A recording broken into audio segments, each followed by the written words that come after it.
Hey, You read me. yeah, I do. Okay, cool. Oh boy. Let's see. I don't know how much to turn you up or down because you kind of have an ambience with your microphone and everything. So Oh, right. when you're loud or whatever, I won't know if it's. But again, mine probably picks up every little noise I make. I just based off the little, like when my icon lights up, I just assume that means I'm making noise in some way. Oh no, It yeah, usually only picks up on my voice. I'm talking about OBS, Oh, right. the sensitivity where like if you are hitting the highs and whatnot, when you're just regularly talking versus when you Oh, talk right. you talk low, but then if you're going to talk high, and then it's going to peak or whatever, it's like, might as well cut it down a little if it means there's a chance of that. My distance from the mic usually makes a difference too. Yeah, that's what I'm saying. That's what I think is what I'm doing, is trying to just figure out what to do with that. Yeah, I wasn't sure again if I should hook my camera up or not for visual aid, Mm. but that then involves setting up my camera, which I have to usually like exit out of OBS for it to work. So let me see. Yeah, mine's gone screwy a couple of times. But I think the fact that it works, that I've gotten it to work even once, is pretty good. So I usually just do a lot of unplugging, plug it back in, give it 10 minutes, try it again. Usually works. Yeah, I just hate that it's like the application itself is like you need to exit out of it for it to work, and then it's like, well, what if I'm live? Like that doesn't make any sense. So I'm gonna it's not gonna work. I'm gonna try and plug it in and see what happens. I mean, I could, I guess, always go off and go on line again, but that even takes a hot second.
That's working.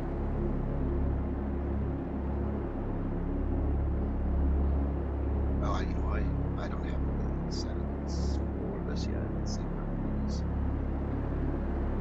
Let's see how this custom.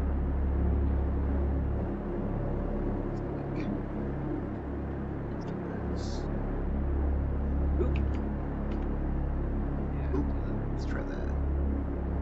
The only problem is when it does this, sometimes it messes with the it looks like it flickers, and I don't even know if that can catch that on the camera or not, or on the stream or not. It's like glitching, and I don't want that kind of glitching. Yeah, there's an intentional glitching. I know, it's like, that's not what I want.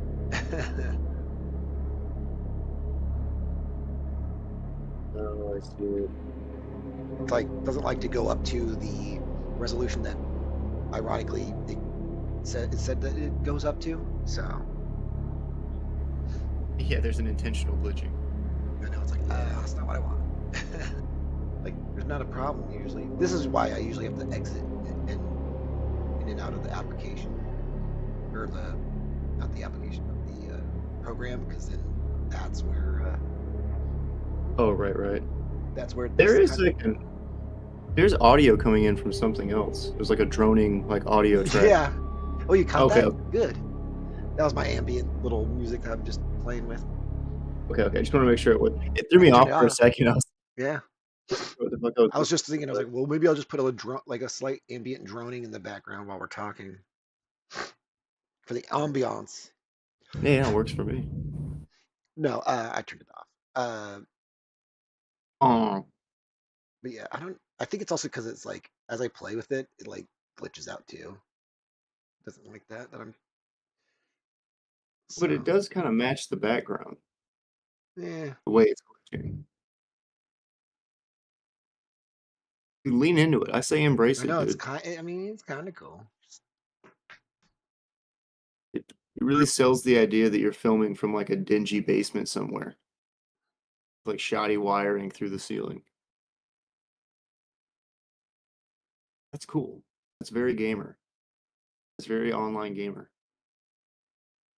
See if I just adjust it a little bit, it'll change it.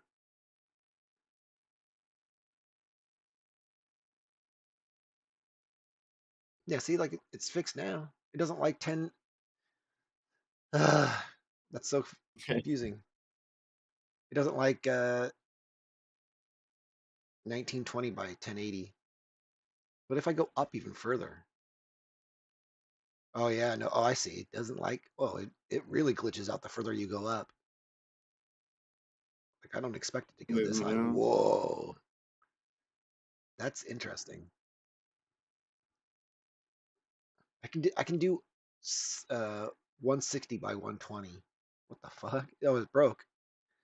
Nope, it doesn't like that. Don't break it. Be nice It, to your things. it only likes only certain resolutions. That's interesting. That kind of, well, maybe it's just something between the webcam and OBS. There's just like a certain level, a certain, Oh yeah, because that's flickering again now too.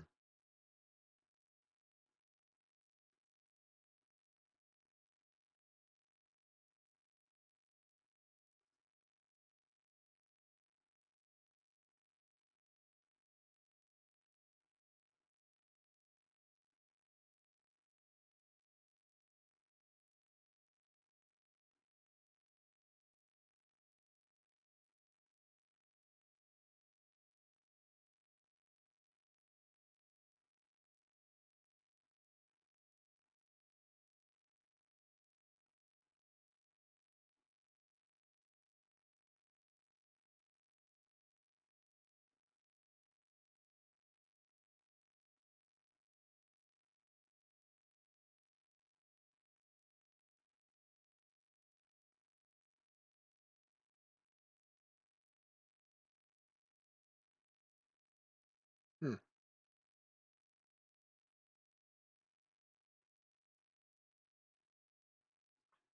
Anyways, there's my hand, well, so it kind of works.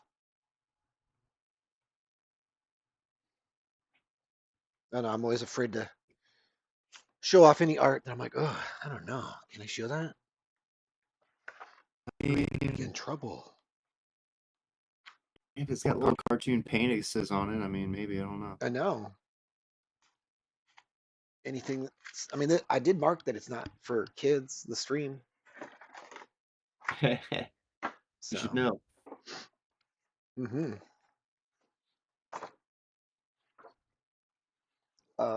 Anyway, so yeah, I didn't really have a plan because I mainly just wanted to randomly start talking about Hoghead Geo stuff, Oh yeah, just to kind of workshop a few things or ideas, thoughts, opinions, Funyuns. funyuns. You got Funyuns in this comic? Hell yeah, dude. Hoghead Yo brought to you by Funyuns. Would you be okay with that? What? Getting a sponsorship? Funyuns presents Poghead Yo. Yeah. Well, I don't fucking. I'll sell out. Fuck. I don't care. Fun. I need to try the ramen noodle whatever funyuns yet. Oh, that is a thing. Oh Yeah. my god. Haven't been Forgot able to about that. get my hands on those. If that's the And I case, can't judge. in that case, I would then say yes. I want. My answer would be yes, yes, 100 times yes, 1,000 times, Take my whatever romantic soul. comedy I'm referencing. You had me at money. You had me at Funyuns, ramen flavored. So yeah, the more I don't know, the more I think about my universe and whatnot, I'm just trying to think of like how to really cement good ideas and storytelling that is compelling and whatnot. So, and sometimes you just need someone else to go, yeah, you're doing it. You're yes, You're you're doing it, Peter. yeah, you're so brilliant. I I need think what you're really looking for is when I gotta go, hey, wait a minute. Hang on. What are you doing you there? gotta go. That sounds like shit. That sounds bad. It sounds confusing. And if Hmm. I'm confused, you got problems. Yeah, Because I'll make exactly. sense out of anything. You yeah. So yeah, it's a lot of just like, oh my gosh, that the eureka moments, you know, are aplenty when I've either slowly been working on this for years now, and things are just falling into place naturally, or like I go into like the old, it's like it's the like I'm in the shower and something just comes to you because you're not actually actively thinking about it. You're like passively That's just the kind of, eureka moment. yep. I do it a lot at work, surprisingly. Yeah. Like I'll be at That's work. like the most inconvenient time because I'm busy and I don't have time to write it down. I know. Well, for me, at least, I have enough time to get my phone out and like do it, like type out a real quick note or something, so that I can at least be like remember what I wrote. Yeah. So I was gonna see. I was gonna look up my notes and see if there was any notes here that starts the jargon. But no, I don't know. I didn't have any plans to talk about anything else really. And Yeah. we can dip out whenever, because you said you Oh, that works weren't for gonna me. Yeah, I you're just not have gonna an be here appointment in forever. the morning. Yeah, you're good. But just one appointment.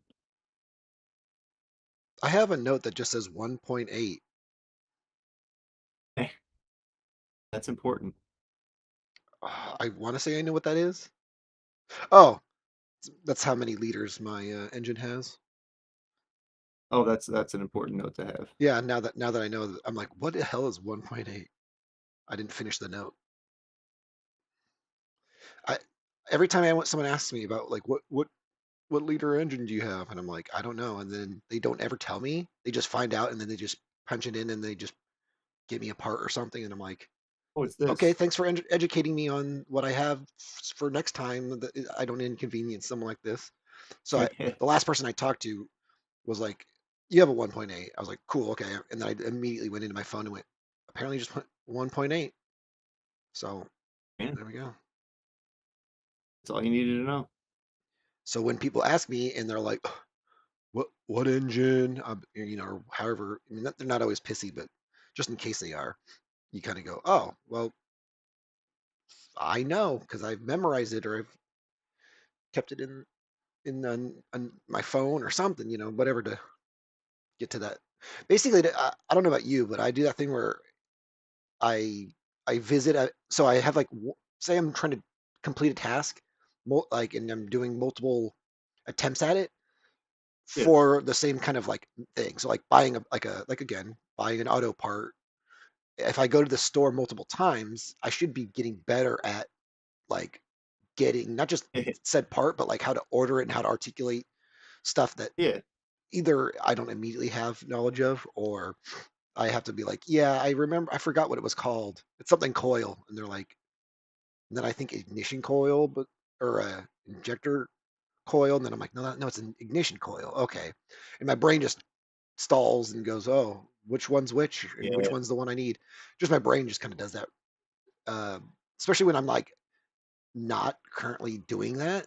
So when it all of a sudden it comes up as an issue, it's like I guess my brain has to go back into Yeah. talking about car parts, which I don't know a whole lot, but enough to where I can at least research it and communicate with the next person down the line and get shit sorted out. So, anywho, but yeah, it's always funny because I'm like, I'll go, because sometimes it'll be the thing where I'm like, apparently I can't just go in once successfully and get whatever and then fix the thing and go on with my day or Oh no, life. never. You got to No, keep so you coming back. there'll be like a day where I'm like, oh, I need this. Okay. And then I'm like, oh, but I need like four of these, and I can only afford like two out of four. So I'm gonna have to at least come back at least another time to get the other two, or however much money it is and how much I have or will have. So I'm like, oh, there's a chance for me to be here four more times at minimum. If I only buy one thing today and I need four of them. And then, yeah, so that was just one of those things where I'm like, usually I figure out what I need to get or do at some point, but there are those times where you're like the very early beginnings of that look like, you just walk in and go, I don't know. And they're like, huh? Are you a lost kid? This fucking guy. Yeah, this fucking Where are guy. your parents? Yeah, where are your parents? 30-year-old man, here's your parents. And then you're just like, I need a thing for my car. It doesn't drive well, because like my brain just starts off with that as the You problem. Like, draw them a picture of a broken car. yeah, like my brain like starts with a very like simplistic, like it's almost kind of like a how you have like pleasantries and like introductions where you're just like, how are you? I'm fine. It's like those are literally the most meaningless words, and like you don't really need to even those aren't even words that I hear. Like I know I'm aware that those are things that are said, but when they're actually applied, you just kind of whoop, whoop. So like the same thing where you always go into like wherever you're going, like buying something or you're going to an appointment or something, you're just like, I need to do this, and they're like, oh, well, let's start with your name, and I'm like, that's okay, I can do that, that kind of Oh, thing. that part.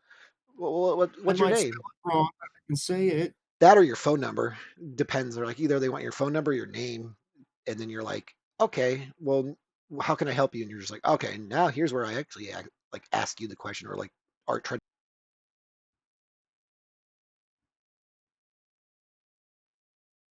Can't hear you if you're Oh, there. you're You're how can I back. help you? And you're just like, okay, now here's where I actually Wait, did I cut out?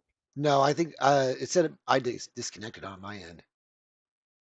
It said Okay, disconnecting from yeah. You just kind of OBS like and mid everything. sentence. You just Yeah, I was like, then I was like, well, I go, are you there? If I'm disconnecting from OBS, I didn't know if I was disconnecting from everything. Apparently, I did. yeah, no, you just dropped out. Whatever. Um. So yeah, where we? I don't know if that'll happen again, dropping out randomly while streaming. Only one way to find It's out. almost like the streaming gods are like, why is this loser streaming?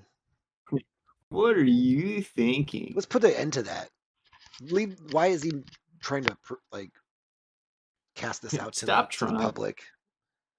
You should just talk to your friend in total privacy. Um. So yeah, what I have multiple notes, but like the last one I've written out had just like Pog related, or Pog. Well, obviously Pog. Yeah, we're talking about that. Like Pog powers or whatever Hmm. powers, So like I'm slowly trying to remind myself that I'm like, I guess I do have a power system in this universe. It's definitely becoming more and more of a manga, like a hybrid, Hey, like what do, nothing wrong with that. yeah. I was trying to think of the other night how I was trying to articulate for people where like if you were to describe, because sometimes you just like tell the plot and people go ooh, but then sometimes they want to know like, Oh yeah. well, that some plots are pretty obvious of like, oh, I know where this is going, but sometimes you're just like, well, it's a comic book or whatever, so like that also has a visual, so then you Yeah. need to kind of hold people's hands just a smidgen with like trying to be like, well, do you like shonen mangas or seinen mangas with uh Western and European uh like twists or whatever you call that, how do they describe like adding little bits and pieces to things and kind of that amalgamation. Might as well just have my comic book sitting out on the counter or on my desk if I might as well. But also with the grayscale, that's clearly not just a style. It's more practical than it is stylistic. Even though I don't mind it. The But yeah, grayscale's a good look. Yeah, I love when I get the one person that's like their uh, their criticism, which I'm not saying it's a bad criticism, but I feel like it makes me kind of laugh sometimes, where it's like, yeah, if it was in color, I'd like it. Like, what? That's all you can say about it. I mean, I I know what yeah, I know. I I mean, I know kind what of they want to say mean. that's valid. I know what they mean by Right, that, right. but it's like, what about? I go, well, what about the story, or what about the other stuff about it, or like I don't know. It's kind of like saying almost nothing, even though it is technically something. But Yeah, I don't know. I can't really say that I would be able to do all this without it being grayscale, to be honest. So like, but yeah, most that's people, a hell of a lot I more. think most Yeah. people say that they go like, well, if you want me to color it, it's going to take even twice as long. Like it takes me forever just to do all the extra stuff. Like if you want me to do this, like that's going to be, and also I don't want to have to pick a color palette for like Oh, but like you've the got whole colors project. expressed on the cover. So, Yeah, of yeah, course. exactly. But it always reminds me of again going back to manga sensibility, which I will then grab See, two that's two mangas that you got highly that. It should be inspire clean. me right now. So this will be adding to the visuals now that people can see. So Dorohedoro is pretty obvious. I'm sure you're aware of that. Oh, Um, definitely. and then there's this thing called Tank Chair, and this is pretty awesome. And they're also kind of a boxier because then you have like because you have like a normal comic book, which is kind of obviously not the same dimensions. That's the thing too. I'm really obsessed with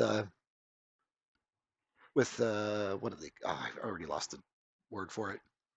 Like printing size, Oh, yeah, yeah, yeah. and there's so many varieties. This is like one of those videos that I would want to do just for, but I know it's like for no one really because it's like I don't care. I don't care about or why would you talk about format? That's the word I'm looking for. Yeah, Um, yeah, yeah, yeah. We were gonna no, I'm really bad at word word recall. Um, no remember the word good. like I always want to say the composition, but then my brain wants to pull out uh, contrast or like another word first, and it's like no, that's not the same word, and words technically mean something. So if you say you can't just substitute another word for it. But these are slightly on the bigger side, and they're I kind made of up words. square. And then you have like these where they're smaller. Like even the same artist doesn't get the same format treatment as her other uh, series. And Hmm. I don't even know if it means that like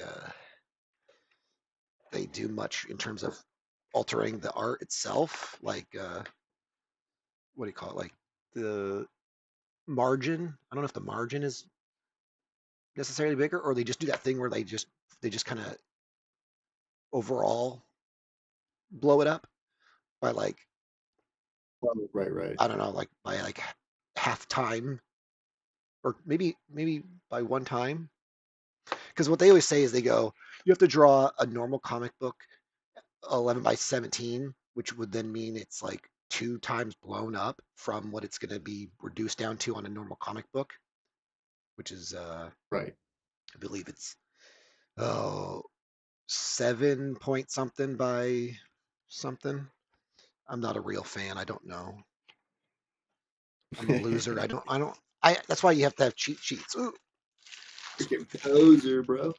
at least it's at least 7 1/4 by 10 1/2. So that's my cheat sheet. Is like I have bag and boards and stuff. Oh, yeah, yeah. Yeah. I think Anyway, it's a good metric to measure it. yeah, I was gonna say it's like 7 1/4 or seven. Apparently it's seven. Yeah, and 10 1/2. So that's if I had a gun to my head, that I'd probably still be dead, but I'd be close. Um, A good but old no, I fashioned try. yeah, no, for me, it's just the idea of it being in a certain format where, like, again, this is golden age size, which means it's only slightly wider. Like, they're all the same length, or they're all the same height. They're like nothing, I guess, really ever changed when it came to the length. It was just how much they cut this way. So there's just like, so if this is a 7 1/4 or whatever, and then this would be closer to like 7 1/2 or 7 3/4 or whatever, basically getting closer to 8, um, which does Oh, I see what you mean. which does matter when it comes to rescaling the art that is drawn. Third chapter alert. Oh, spoilers. Um, where Oh shit. where it's drawn on 11 by 8 paper. So like to me, that's the closest when it comes to that. I don't know, like there's that much. So then when you just shrink it down enough, it fits fairly one for one there. Mhm. Anyways, little random spiel about formatting, but I always think that's like that's funny too because I don't think I've ever heard anyone. Okay. So that's where like me being the creator, uh, and like people being the like readers and stuff, where they have like they'll be you can definitely tell there's two types. There's the people who have no idea about the art and the craft, but they still can be critics and they can still have a critical eye and whatnot. And the things that they say, the things they say there are still valid, but they're very Yeah. layered in, again, ignorance. And then you have the people who know better and are like pros. Essentially, when you talk to pros and when you talk to fans or whatever, like just as like the shorthand for each one, um, Yeah. pros will just rip you apart with every minute detail if they feel so like doing so. Like they can get into the minutia of it and then go, "Oh, your format sucks." And it's like I've never heard a fan or whatever. Again, fanish in shorthand for it, people who don't know any better. Um, they're like, I've never had anyone say that. And it's like, oh, well, okay. Maybe because you haven't talked to anyone who actually does comics. I mean, that's another thing too. Yeah.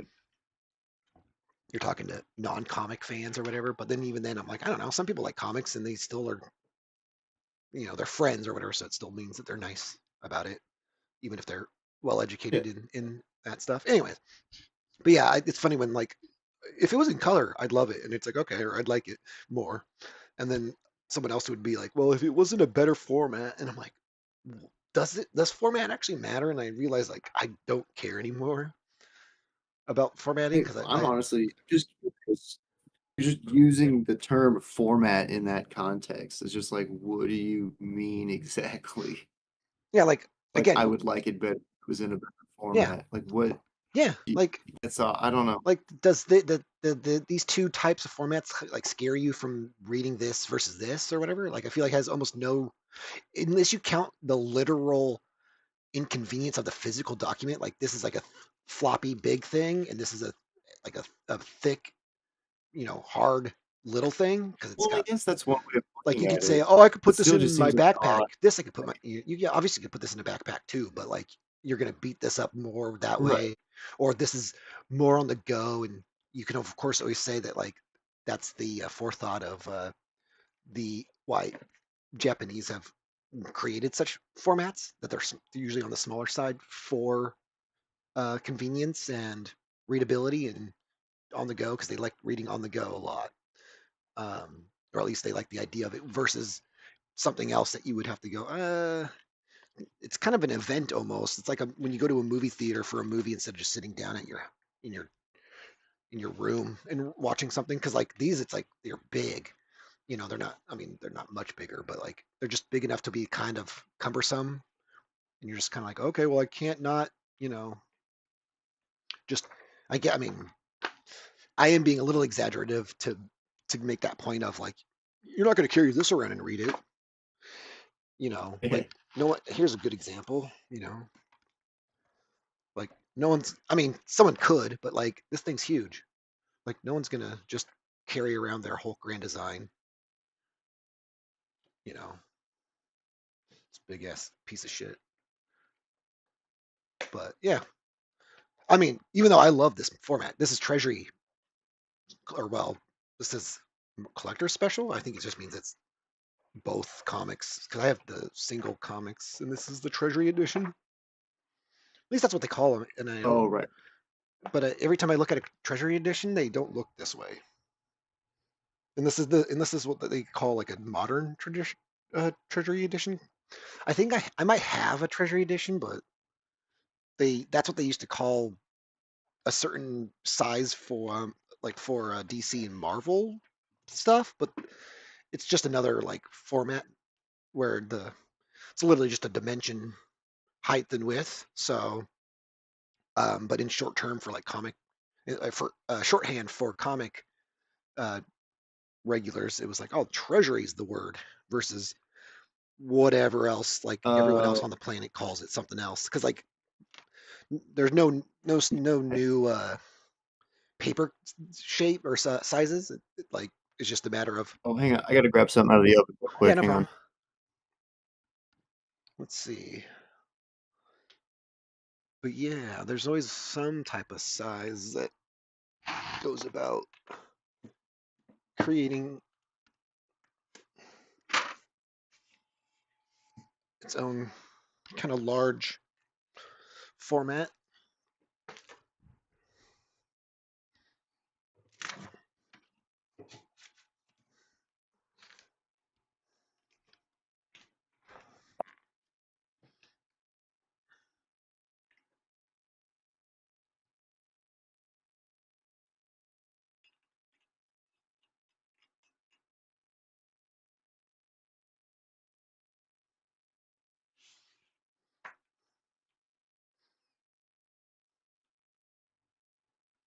Back. Yo, Buck Rogers. yeah. So again, this is a big fucking format. Like, and I have tiny hands, so like this looks big in my hands. I feel like, but like that's clearly this, but this makes sense because Buck That's Matt. Rogers is A huge book. yeah, no, it's a big book. Um, this makes sense though because I like how it's $15. Like this size of a book would have been fucking is like $100 these days. When did this come out? This had to have been in like the 80s. Better, it's probably as old as I am. It also got signed apparently by someone in the 70s. So actually, it's older than that. Oh, January second printing, January 1970. Yeah, I guess I could see why it'd be only $15 then. Yeah, R.L. Laster. Nice. I don't know. Is that someone? Gift from Mark. Hey, Mark. Damn. 12/25. Oh, that's coming up on the anniversary. 12/25. It means something. 772. It must have been someone who was a part of this in some way or another. Anyways, I'm pretty sure I got this and another book of the same size. This other newspaper comics, Smithsonian collection. They're the same size. I think I got all those for. Oh. I think I got all those for like I want to say $20 each. I think or $10 each or I 15. I don't know. Actually, now that I remember, got it at a flea market. So of course I'm not gonna have a pay stub for that. But yeah, no, this makes sense because these are reproduction of like comic strips. So like I imagine like Mhm. in the newspaper they'd be this roughly in the same. And this seems like they would want to preserve the format like in its full, so it to be completely in the same dimension as it would be on a newspaper Uh, yes, that makes sense. would be like so like a whole That's this a yeah so the man. whole That's a. I mean, I page. get that it. Yeah, yeah. I haven't I get even that it wasn't formatted for as a page, but still, like that is an insane just concentration of imagery on one page. yeah no yeah they so comic strip people also they drew on even bigger boards than 11 by 17 if you can imagine that there's paper bigger than that like to just casually draw. Definitely, yeah. um let me look it up real quick. I need to remind myself what size uh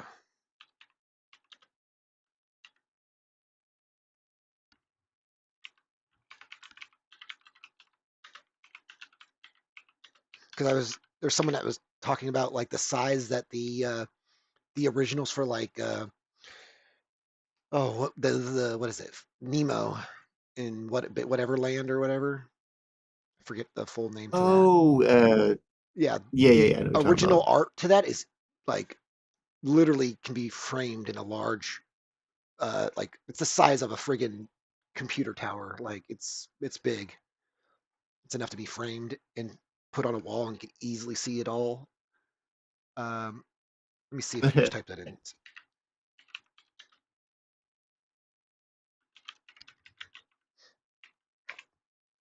I guess it's just Little Nemo. Adventures in Little Nemo, yeah that's what it in was. Slumberland, but yeah, Little Nemo. Nemo. It's the original art. Let's see where.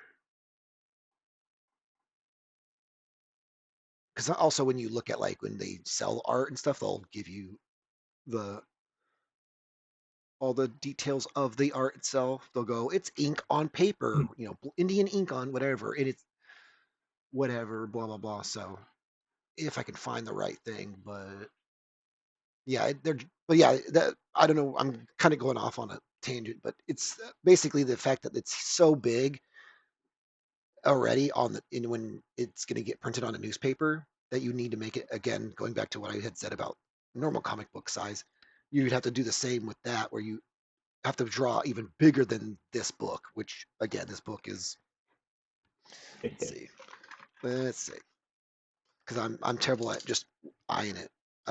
13 and a half by 11. So it's almost the size of a 11 by 17 piece of paper. So it would have, so that means it'd have to be bigger than, or at least bigger than 11 by 17 paper. But again, that's back when everything, it's kind of funny with like the technology. It's like everything used to be bigger. Yeah, pretty Like, much, like yeah. the person doing art has to be on a giant canvas drawing something and then they'll reduce it down, not even digitally, but like analog wise. However Yeah, they did that at the printer. makes good sense to me. But yeah, it always seemed like you always see like any time it was before like I don't know the 90s or whatever, like people were still hunched over an art board, and the art board, the art tables are giant. Um, but you can get away with just drawing on a normal 8 by 11 and it's still being like, but then you scan it in high enough quality, like high enough resolution that like it doesn't look bad because you're like, oh, well, even if I was to blow it up a little bit or whatever, because you can always shrink. Mm. You can never really go the other direction. But I Yeah, noticed with no, like yeah. sketchbook, I when I manipulate stuff, it keeps the resolution while it's in like TIFF form, in the TIFF format. Like if you were to do that with a JPEG or whatever, you will suffer uh, like pixelization or whatever they call it. Um, the whatever, or however you want to say the integrity of the image is Right, lost. right. Uh, this says that they were 21 by 27 inches that they drew on. That's fucking huge. That's too much. Like I can't imagine it being. I mean that makes sense, but yeah, I mean that. But that always reminds me of just like that. Just it's also a completely different. Just my brain would just think have to be in a completely different place where I'm like, yeah, my uh my art or my comic or whatever is, strips also used to just be, what you see here, where it's just this one page, especially the colored ones. I'm assuming would mean that they're this full page colored is for the Sunday, which I know you know that, Oh, yeah.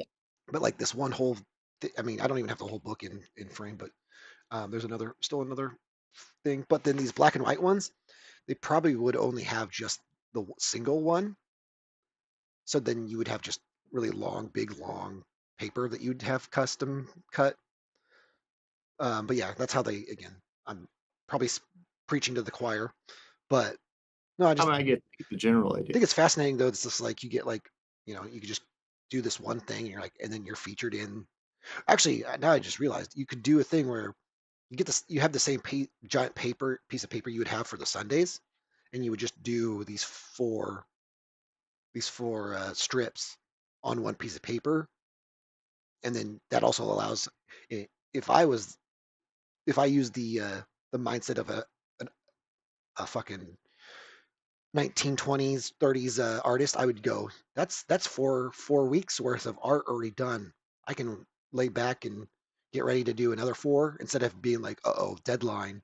So I'd feel better knowing that it would take me, a couple days to do this or a week or whatever to do this one page. But then that means I'm at least like 3 weeks ahead. So that means I'm always ahead on my deadlines. So I could see why you'd want, like, that's where my brain goes to immediately, where it's like, I'm like, oh well, this is going to be the one that's say this is the one that's going to get printed out this coming Monday or whatever, like just because that's the beginning of the week, and then this will be next Monday and the Hmm. Monday after that and so on. But I drew all this in a couple days, and then so having 3 kind of weeks ahead of me, I would be like, oh, I've that little either I have room to meander or procrastinate or whatever, which is the wrong way to use that, and or the right way where you're just like, oh no, it just means that I can then have you know a good lead for when the next thing comes out, and then I can keep making more stuff, and you're not wasting more materials, or at least you're somewhat also in a flow to where you're like, yeah, I see where like things are going, and it would make sense that Hmm. each one, because like yeah, this one has the dates like 10, 10, 10, 11, 10, 12, 12, 14. That actually might be when they come out. Like they might even do it that recent. Like these are three days in a row, and then 13th. I don't know what the 13th would have been on that day in 1946. Um, but then yeah, this one's the 14th. Then it says 10, 15, 10, 16, 10, 17, 10, 18. Is that the dates? I'm assuming those are the dates. Yeah, 10, 25. Oh, hey, we're getting close to those dates now that I think about it. Just happened to come across that. I have barely broken this open too. Like that's one thing that sucks about collecting stuff. It's easy to collect. It's harder to like actually like enjoy things that you buy.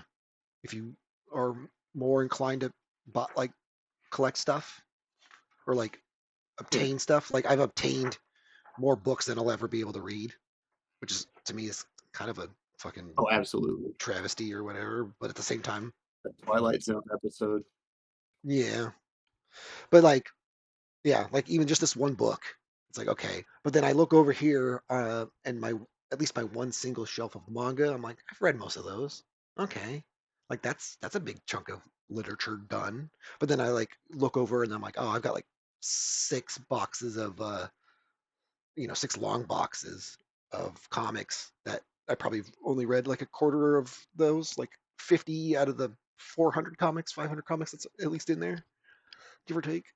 I know I have like Oh yeah. because I'm pretty sure because I catalog most of my stuff. So the number for at least like the floppies and some of the other stuff that I've cataloged, because some stuff is catalogable where it's like, oh, you can actually catalog a manga, like which is weird because I think that those aren't gonna gel with like American comic like catalogs or cataloging tools or whatever. But they seem to have like at least some of the ones I know. It doesn't really matter what form it comes in. It'll have some way for you to catalog your collecting. And in this case, it would be like, oh well, I read most of my manga, which but then it also reminds me of how much easier manga is to read. Like, and that's a very subjective thing. I'm saying. I'm not saying that's Oh a. yeah, I yeah. don't know. I mean, It's there not probably could be an argument for it being objectively fair easier enough. to Yeah, read. yeah. I just find more times than not the actual like brevity of it, where it's just like, oh, I can quickly just and keeps my attention and everything. But then you have, but granted, I think the upside maybe or the down or the flip side of that is like there's more pages, where like as a normal book Oh would right. have maybe far less pages, but you would read them at a slightly slower pace and there's already comics that are already about pacing to begin with. Oh, But right.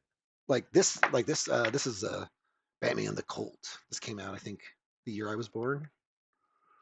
Yep, Oh, 90 or 1988. Yes, class. which I've also been. Didn't I tell you that I was trying to collect everything in the year 1988? Like I can't really pass up on No, no, comics on that year. I don't know. I just thought it was a fun little way to, because like people have to like come it up makes with good like, sense to me. yeah, they have to like come up with like reasons for why they're not going to collect something or not, or put effort towards certain things more than some. And for me, I'm like, I kind of like most things that came out of that year. Like surprisingly, like I've kept the same type of like, what do you call it, sensibilities and stuff that I'm like, oh yeah, like this appeals to me more than something that comes out like today. Even though I'm not saying nothing today looks good or whatever, but Right. what the? Well, that's kind of that's chief erection instead of Wow, resurrection. I don't dude, even know how you. effective. Yeah. Anyways, got him. But yeah, no, this one I feel like I could read just Those. based off of its pacing and its whatever. But you could, oh man, you can see where this is post Dark Knight, so like we got to have some talking heads on screens. It's not cool unless you do, Of course. yeah, do it. You copy Year One or Dark Knight, which the another side. Let's see who it is. One of those editors, creator, Jim Sterling, Bernie Wrightson. That's why Bernie fucking Wrightson. Too bad they kind of fuck his stuff up with colors. I hate when they do that. Like this is also probably when they started doing digital art. Actually, I don't know. Oh, yeah, it's got that look. No, this still kind of looks old So, school. Yeah, I don't know. Maybe it's just the high contrast where I'm like, maybe you can. I mean, most of the time I like high contrast, but I don't know. It's like sometimes you can like, maybe you tone it down. I don't know. I still don't think it's just. I just don't think Bill Ray, even though I totally recognize that guy's name and he probably is good. I just don't know if he has the right palette in some of these. Like, I feel like this is very unpleasant aesthetically from the color point. Like, but again, going back to like strange choices made. once to circle back around, I also just like black and white art anyways. Like I'm a real Yeah, big oh, yeah. annoying like this is more powerful than anything else I've seen in color. I don't know why. And it's a Batman fucking comic, so it's like I Yeah. always think it seems like appropriate to be like when to, not saying you can't have a colorful Batman story, like visual, like literal, the colors be saturated and vibrant. But I feel like those are far and few in between, or should be used sparingly. Like this is like the only shot that looks halfway decent, and actually this one looks halfway decent too. Impromptu Foureyes uh, review on this thing. Like I Good. Hey, get now I that's, like that's what we're yeah, I here kind for. of guess like this makes sense because it's like there's the Joker because like you got to have those crazy colors, but then it's like I don't know. I guess I'd have to just really think about that. Cause like this, then of course if you Yeah, do this just, this, yeah. if you do this, that means it's usually a flashback of sorts. I'm there's definitely conscious decisions. There's not like they're just phoning it in. Yeah, yeah. But They're I don't just know. interesting Some of it, yeah. palette Maybe it's choices. just like how like sometimes when you add like stuff on top of each other, it kind of clashes. Like right here, I don't know if it'll show. Right. Like see how kind of weird it looks. Like you print the ink and then you do a color and then it's like what is it stain, is this like actual stain or like the layering of it looks kind of unintentional, like I mean obviously it's supposed to look dirty but like I don't know, Right, it doesn't right. look complimentary. That's why I think it is digital only when it comes to those like these little like textures within the color areas Yeah. That's what I was. because I'm like I I mean mean, don't get me wrong, you could do that with paint or yeah markers, well like, you yeah could get the same effect, because like that looks pretty much like but, just looks like Doc Martin ink or whatever. the fire. Right, right. I don't know, but yeah, I mean, it's like I do like the texturing. Like that might be a little heavy-handed. I don't know. Now I look at it a little bit for too long, it looks a little too heavy-handed. Here, look, I like this. Like this is what I would do. Is this? Let's see if I can get in focus. Where you have this kind of like spattery thing, where it kind of goes from like nothing to then the color, so it looks like you kind of dry brush or oh, right, right. so you have that like you have this greenish teal color, or whatever turquoise color, and it kind of it splatters to white basically. Basically, what you're doing Yeah. is you're just gonna flick it, and then as you flick it and kind of less flick, and then it'll transition into the empty thing. But then you have like what I'm wondering is if this is multimedia now that I think about it, because this this looks like crayon or colored pencil or something texture wise that they just drew on top. So Oh, right, like right. right where his feet are, like just looks like a texture you would get naturally through like the texture of the paper with the like Yeah. the inconsistent like coverage that like a waxier pencil colored pencil would do. I mean, it is 88, so I mean, it is still kind of early for that. But like, oh my god, like what the fuck is going on with his face? Like, there's a lot of choices being made right there in that one slurping up of the green goo. Yeah, man. But yeah, I don't know. This is weird because like Uh, just like I gotta grab my food. Just a second. it's all good. Yeah, like this, kind of like scratchy.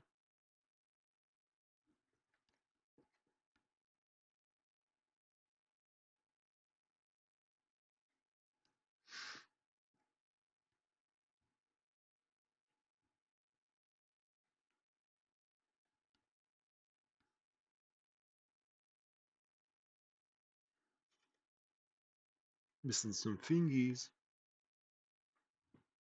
Back. Welcome back. But yeah, it's like they kind of just. I guess they just have to. They would want to go ham on these shots. I'm like, do you guys take acid? And I joke because Well, most artists don't need to take drugs in order to be creative. I feel like most people don't do that. I mean, The ones that do, I think, are annoying. You can be crazy without you can usually tell. medicine, without your drug of choice. Um, Oh, hey, medicate however you want to medicate, but if it shows up like, yeah, the image is like convoluted and chaotic and a pain in the ass to look at, it's like, well, you may have overdid it. this is what they say when they go, "I wonder what drug he was on." And you're like, probably nothing but caffeine and late deadlines, late nights, And um, nicotine. and nicotine. It's funny. It's like this is Bernie Wrightson. I love Bernie Wrightson art, but like I don't know, something about it is like not very Bernie Wrightson. Maybe it is, but Mm. anyways, a little sidetrack. But yeah, so what I had written down for like and stuff, because again, going back to the why I got lost in format is because the Hmm. power system is always um, even though you can say that now for anything, I feel like that it's kind of synonymous with like the anime manga superhero or not superhero like shonen The power. shonen? Yeah, the shonen kind of way of just in a world with kaiju, and then you're like, and then you just go and then they people with powers of the kaiju or the whatever you call it, the opposite of what that is. And it seems like Right. they have those in other cultures, but I feel like they built literally the like what is that called, like the modern Well, I think, easy shorthand for this is what you have in your world, and here's how everyone kind of yeah. goes along the track that is their this power, again, power system. So when you go, oh, everyone has ki or kai or whatever, and they all, and then and there's certain characters that have certain things that deviate from that, but everyone is for the most part who has a high enough ki can then shoot blasts from out, energy blasts from out of their hands. Hmm. And like that's like the bare minimum, and then it's like there's But I think that that's one thing about so these, on. what do you call it, like a power system? Yeah, I guess you call it a power system. that's the But I think that's a quickest way better to say it. basis. Yeah, exactly. But I think that's a better basis for explaining like the supernatural elements of your story, as opposed to the alternative, like Western comics for so long seem to be like, oh, like it's aliens, or like, oh, he's a mutant, Yeah, or like, or they oh, just it's, don't have and it kind of leaves the door. yeah, or they just don't have a quick shorthand for the audience knowing the overall universe. Like they just But go, "Oh, it's narratively, it's sort superheroes." of But then superheroes is so vague, exactly, you can kind of go, "Well, exactly. what do you mean the power It system? sets the Everyone has narrative different up power systems." And you're like, to "Well, be no, open yeah. ended. Yeah." And Yeah, yeah, I think but it some ends just up like open ended they're to a more fault conscious about that because than then the audience others. doesn't really know what to expect. Yeah, no, I think there is just people who have more are more conscious about that being a choice. Where instead of being Right. like, okay, well, everyone has or there are super beings in this universe or in this world. Obviously, there's normal non-powered people, but those are the regular people. You know, that's the you and me, Right. the everyone. And then you're like, okay, well, that's the power system. People have purely have powers and don't. And then it's like, but then you go, well, then this character has this ability, and you're like, oh, so okay, well then it's not going to be you like synonymous or it won't be there won't be the synchronicity of if that I didn't even think I said that word right. Synchronicity, Synchronicity. synchronicity, yeah, of you know, We're with making other up words. It's another yeah. Basically no one else will sync up with each other power wise. So then you have to then just kind of right. the only way they do is they go, well, is he stronger than this character? And then like especially in like or not long time fleshed out universes, you'll have the characters that everyone kind of goes, well, that character seems like an OP character in that universe, so we use them as kind of the Yes. standard bearer for it, and then that's kind of more or less the power system. We're like, can you beat Superman? Can you beat Hulk? And if they can, Uh, that means that they're stronger than the Hulk. That means they're scarier than the Hulk or whatever, or whatever. mhm. Can't beat Superman. And you're just like, wait, And there's so is nothing that really the power wrong with system? that, but Not really. It's not literally the power system, but I feel it's like kind of that's how they confusing to me. articulate the Right, I the would say, but that's the difference. So the yeah. power system sort of lays everything out in the open, like Mhm. right up front. They Because you could say explain, that here's with how like, everything oh, breaks down. can they beat Goku? Someone could say the same thing and it'd be just as valid. Right. And you're like, no, he can't But beat that's Goku. the alternative, You're though, like, is you okay, have to wait until the narrative progresses to a certain point where there are certain characters that possess like an objective strength. And then you can kind of start power scaling based off, oh, who can beat this guy? Who can beat that guy? yeah, So that's sort of an explanation that comes much later in the narrative, if ever.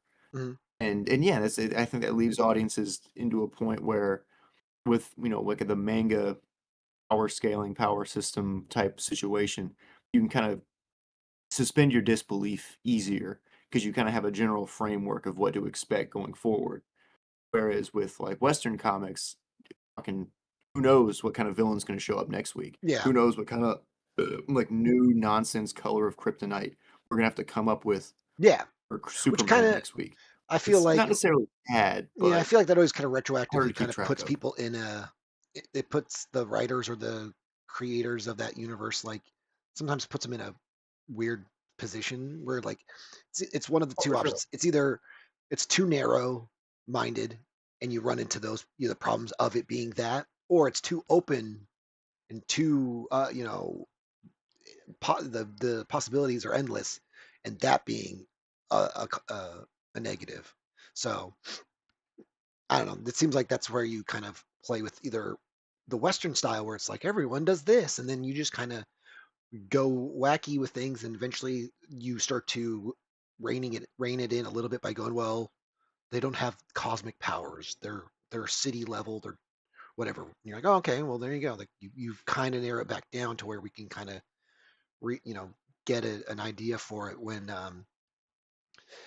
sometimes that's but they all have their own pros and cons, but I sometimes think it's like you can't Right, help but right. be like, okay, well, this story is telling me that this character is the most powerful character right now currently, and everyone is fighting to be that potentially be that be on have that mantle based around the fact that everyone all kind of has, for lack of a better word, incestuous powers, where it's all derives from like fairly one source. Like they fight demons, so all the good guys are fight demons, and they have powers to fight against demons, and then demons are the yin and the yang of it. They're the opposite. So, and of course, a lot of times it's a very binary story with like Right, the right. Japanese It can audience. be.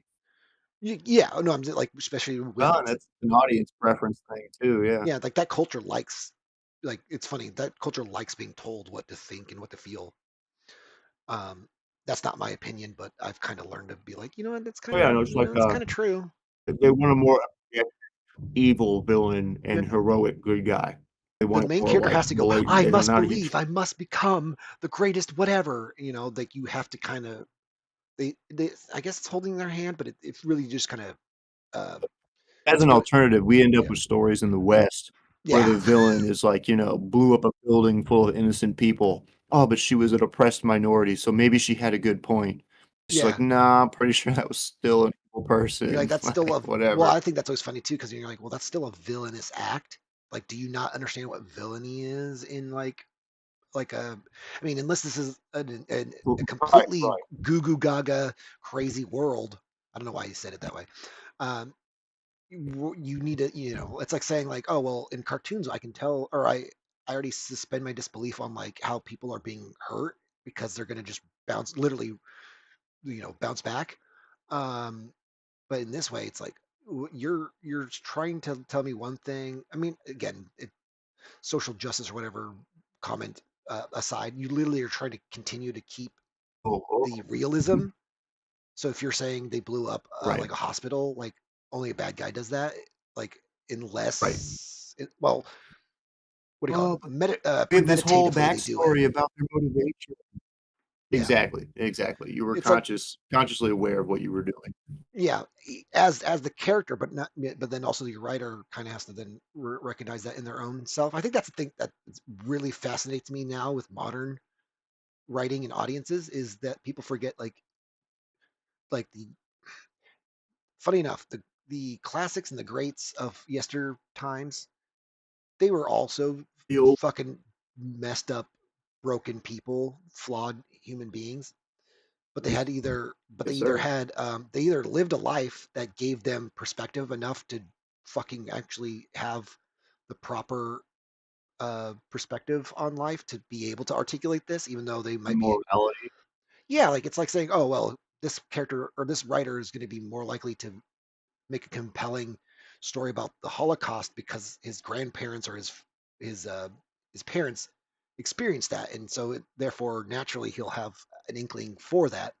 Versus, I mean, not saying you don't need that much like setup, like but and on the flip side, it's like, oh, Oh, no, but it's like I just researched the when you crap out of it. experience a certain Those level. both those Yeah, writers exactly. can succeed what but or whatever. I mean, I don't know, I've just noticed that like like old, like the further back writer, well, again, now we live in the digital age where it's not so much about firsthand experience to then take from and then turn around and trying to articulate that, especially in fiction where you're like, oh, this is about this and this, well, I'll just turn it around into a fairy tale, and you're like, oh, for one of two things: either that's really creative and that's what makes a fictional world feel real, or that's kind of creepy because it means that it came from a very real life, uh maybe not, it's actually more nonsensical than how you were articulating, like that's the thing where like I feel like the stories of like Alice in Wonderland and whatnot, like the person who made it was like talented in how to articulate or make a compelling story, but like it sounds like they as people were also really weird and flawed human beings, and you're just like, huh, okay. And then again, maybe that's me giving credit to flawed people of the current generation of writers and stuff, Oh, yeah.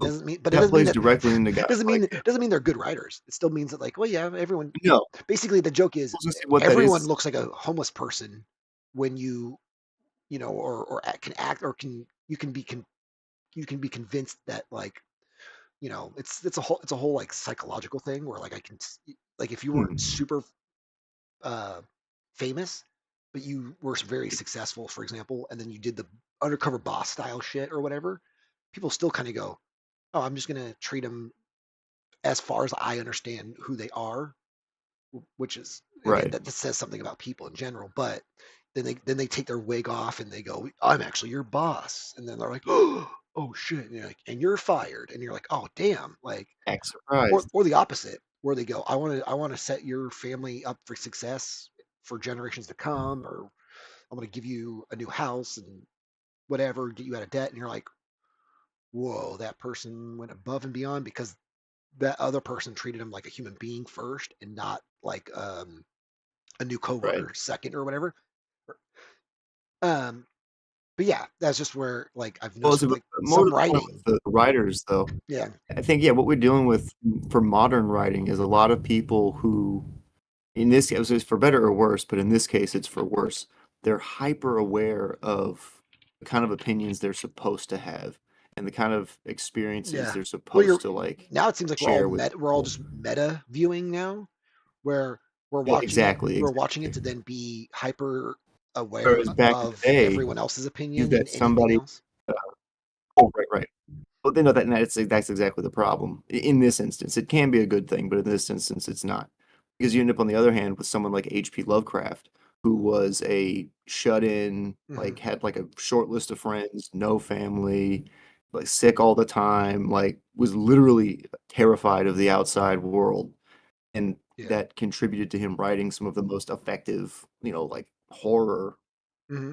like And ever, he'd probably be whatever. he'd be But it's really because it confused with comes his from a real place. popularity in the modern age. He'd think he probably would have eventually.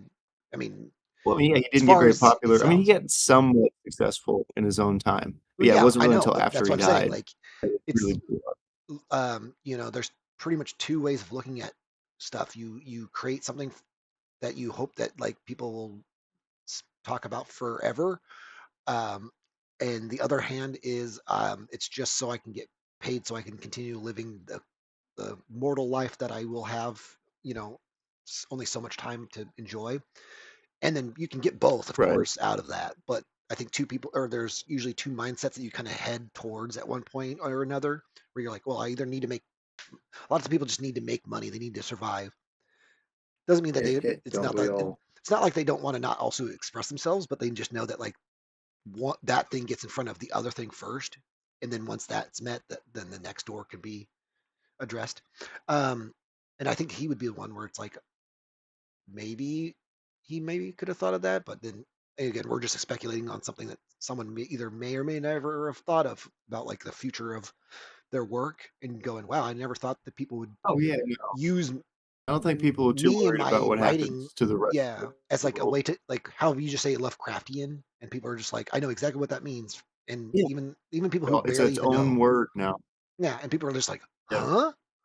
And I would maybe, if I was him at least, and I'll just put myself in issues for a second, I'd be like, that is weird. Why would you? What? Why are you? Okay, I guess. Like, I guess it's like any other. Goofy. I guess it's any other creator in life, like where like people of science and stuff. I'm sure they know that like if they succeed at the experiments or whatever that they do, that at some point it will be big enough or uh, Someone will give a significant shit. enough, yeah, that like it's worth. You don't have to Madame Curie like basically kill yourself literally with radiation, but other people who have like like people that you don't know that are like whatever, like it's the classic case of like the people that are never mentioned that also still have made quite a big There is a lot of that, though. significant, yeah. Yeah. You're like, oh, Bob Joe, the scientist, he learned how to, or he did this, and you're like, oh, I know exactly what that is, but I Everyone never, knows Bob but we don't know Bob Joe. We've always we Joe. know Isaac You don't Newton. know Joe Bob. We know Isaac Newton by name and reputation, but we don't know Bob Joe or whatever. And yet there's plenty of unsung heroes Newton really in weird everything. looking. What? Let me think of somebody else. Again, wasn't Newton really weird looking? But now I'm pretty sure I'm thinking of somebody else. From what I thought, he just looked like any other typical like person of that time. Big like froey To that big poofy hairdo. yeah, like eh, Oh, not a what? Don't say. like It. Well, no, it's like I don't know what they call that. What was it? The like was it the King Charles era kind of where like it looks like a big poofy like It's permy, usually not like perm. a big wig, but I guess it Yeah, could I be was his just saying. actual hair, I I big curly hair. I think everyone was fucking had barely had any hair in the back in the day, and they were just making It's wigs out of like the Renaissance horsehair. perm. Yeah, it's like the Renaissance wigs are just these big ass, luxurious. Especially if you're gonna The get like original your perm. portrait painted. I mean, come on, you're gonna of course doll yourself up. You're not gonna just be like, yeah, I'm gonna have my You're gonna go all receding out. hairline, balding in the back look. And I think the only person You're gonna who, be spending some ducats on that yeah, look. I mean, at a certain point, you do just kind of accept it. Like Benjamin Franklin at least knew that at some point, where he's like, nah, I'm good with this look. Like I could probably put a dead Yeah. animal on top of my head, but fuck it. Or you do the thing where you go, I have a wig, I have a balding wig where it's not my real hair on the sides, but it's still a wig. And you're just like, what? Because you're like, oh, because my hair's not, Dude, that's fucked up. because my normal hair looks even worse than this. It's like how you accentuate the hair that make it nice. You're like, wait, so you don't want hair on top of your head, but you want the hair that is covered to still look good, better than what the real hair. I don't know. Again, that's why like that's like why It's a like commitment book. Respect it. anytime anyone gets their weave snatched off, right? It always seems like it's like, oh, put the good hair back on, because like they never they don't look good, and they know they don't, or at least it's not in a state to look Oh, they good. got the weave.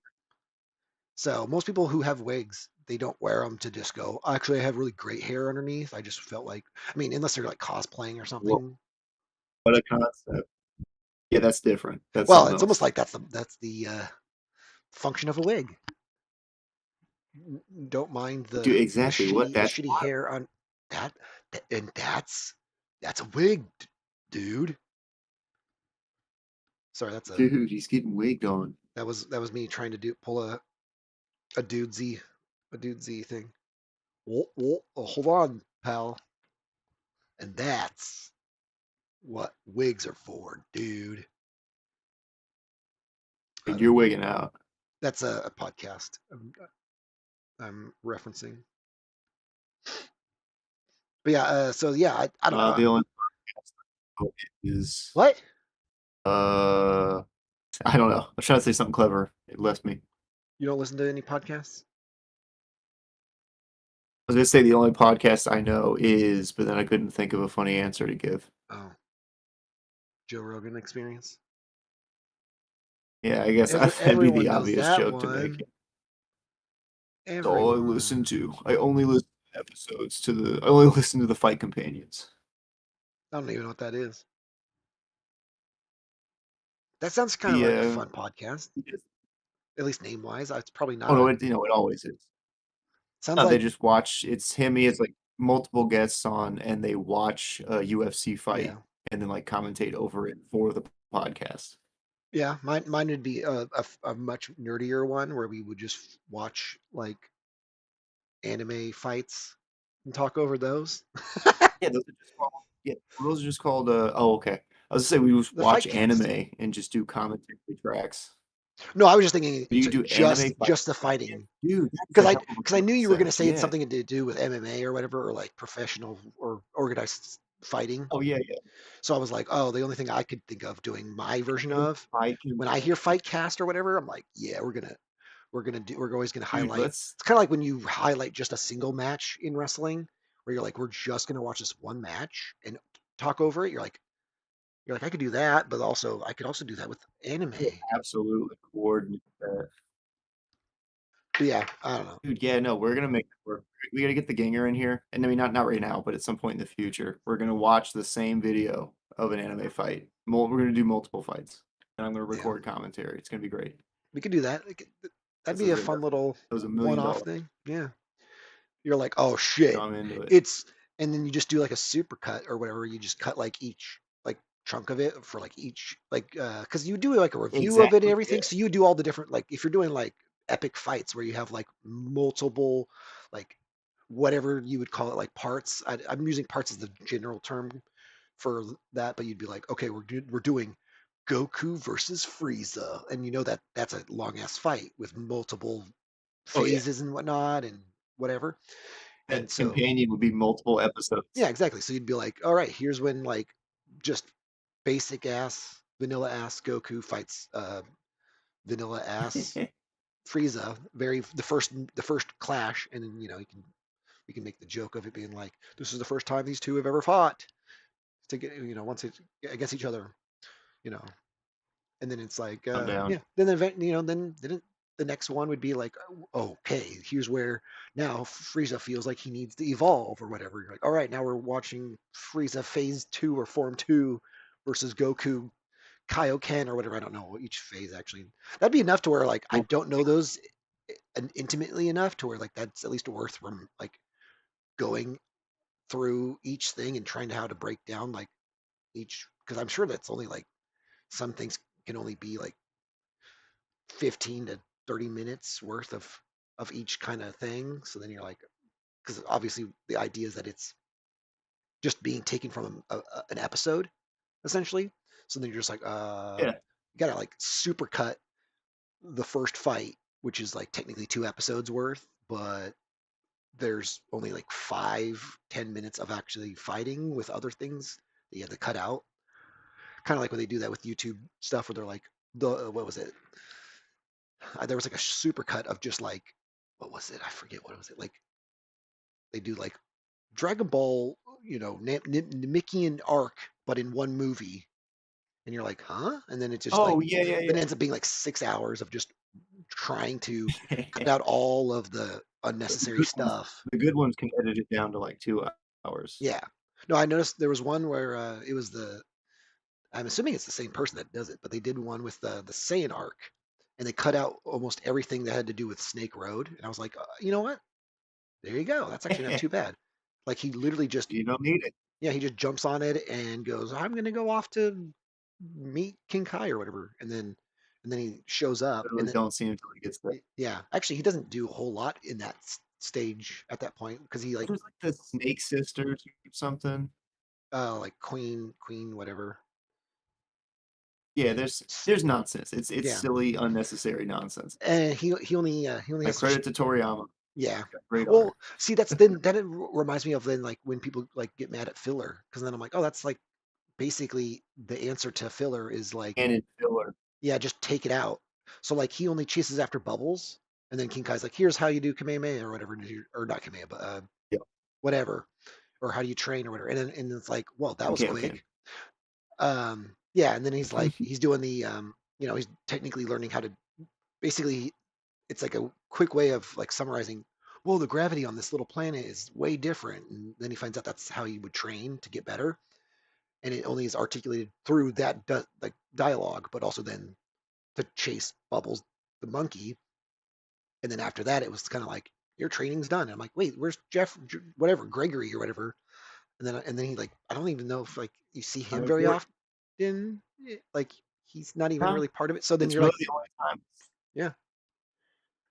So it's like you almost cut out complete characters at that point if you do that.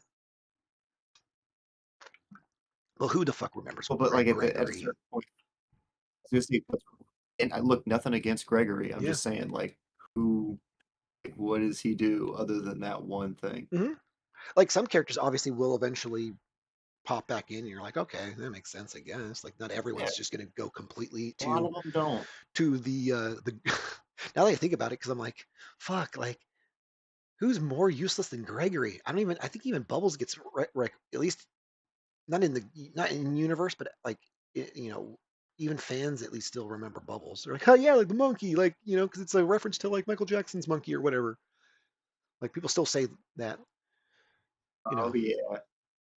Um, but yeah, So no one. I don't it's think I've ever heard anyone say anything about Gregory ever. The grasshopper, the cricket. I think he's a cricket.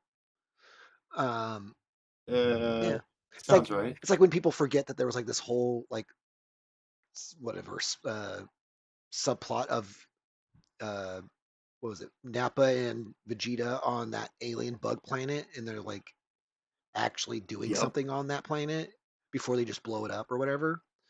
Which don't get me started. on the whole. Oops, we blew up a It's planet. nonsense. You're like, wait, why didn't you just blow up Earth? Unnecessary. You can blow up a whole planet, but then Yep. you don't blow up this other planet. I have such a love-hate relationship with Dragon Ball. I don't know why. Yeah. Like for all its flaws, That's because I you still love haven't it. been paying attention to it. Yeah, for all its flaws, I Yeah. still love it. But it's like, oh my God, some of Classic that stuff is works. just terrible. Ugh. Some days I'm like, Silly. just stick to the comedy of it or whatever. Like, I'd rather watch friggin' Dr. That's why you gotta Slump get or into Dragon Ball. Dragon Ball Daima, dude. Dragon I don't Ball know. Daima. Apparently, it's a Come on, brand you new idea, gotta. and I'm like, I bet it's incestuous as all You've hell. literally never seen it before. It sucks because that's like You've the last never, thing. It's like literally the never last thing he seen it worked before. on.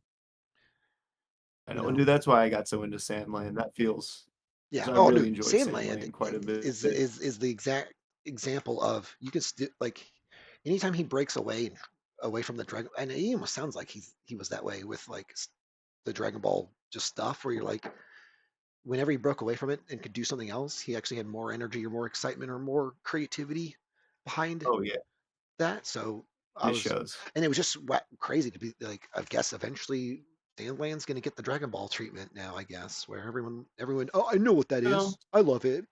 I always remember it. You're like, I'm oh okay yeah, with it. you know.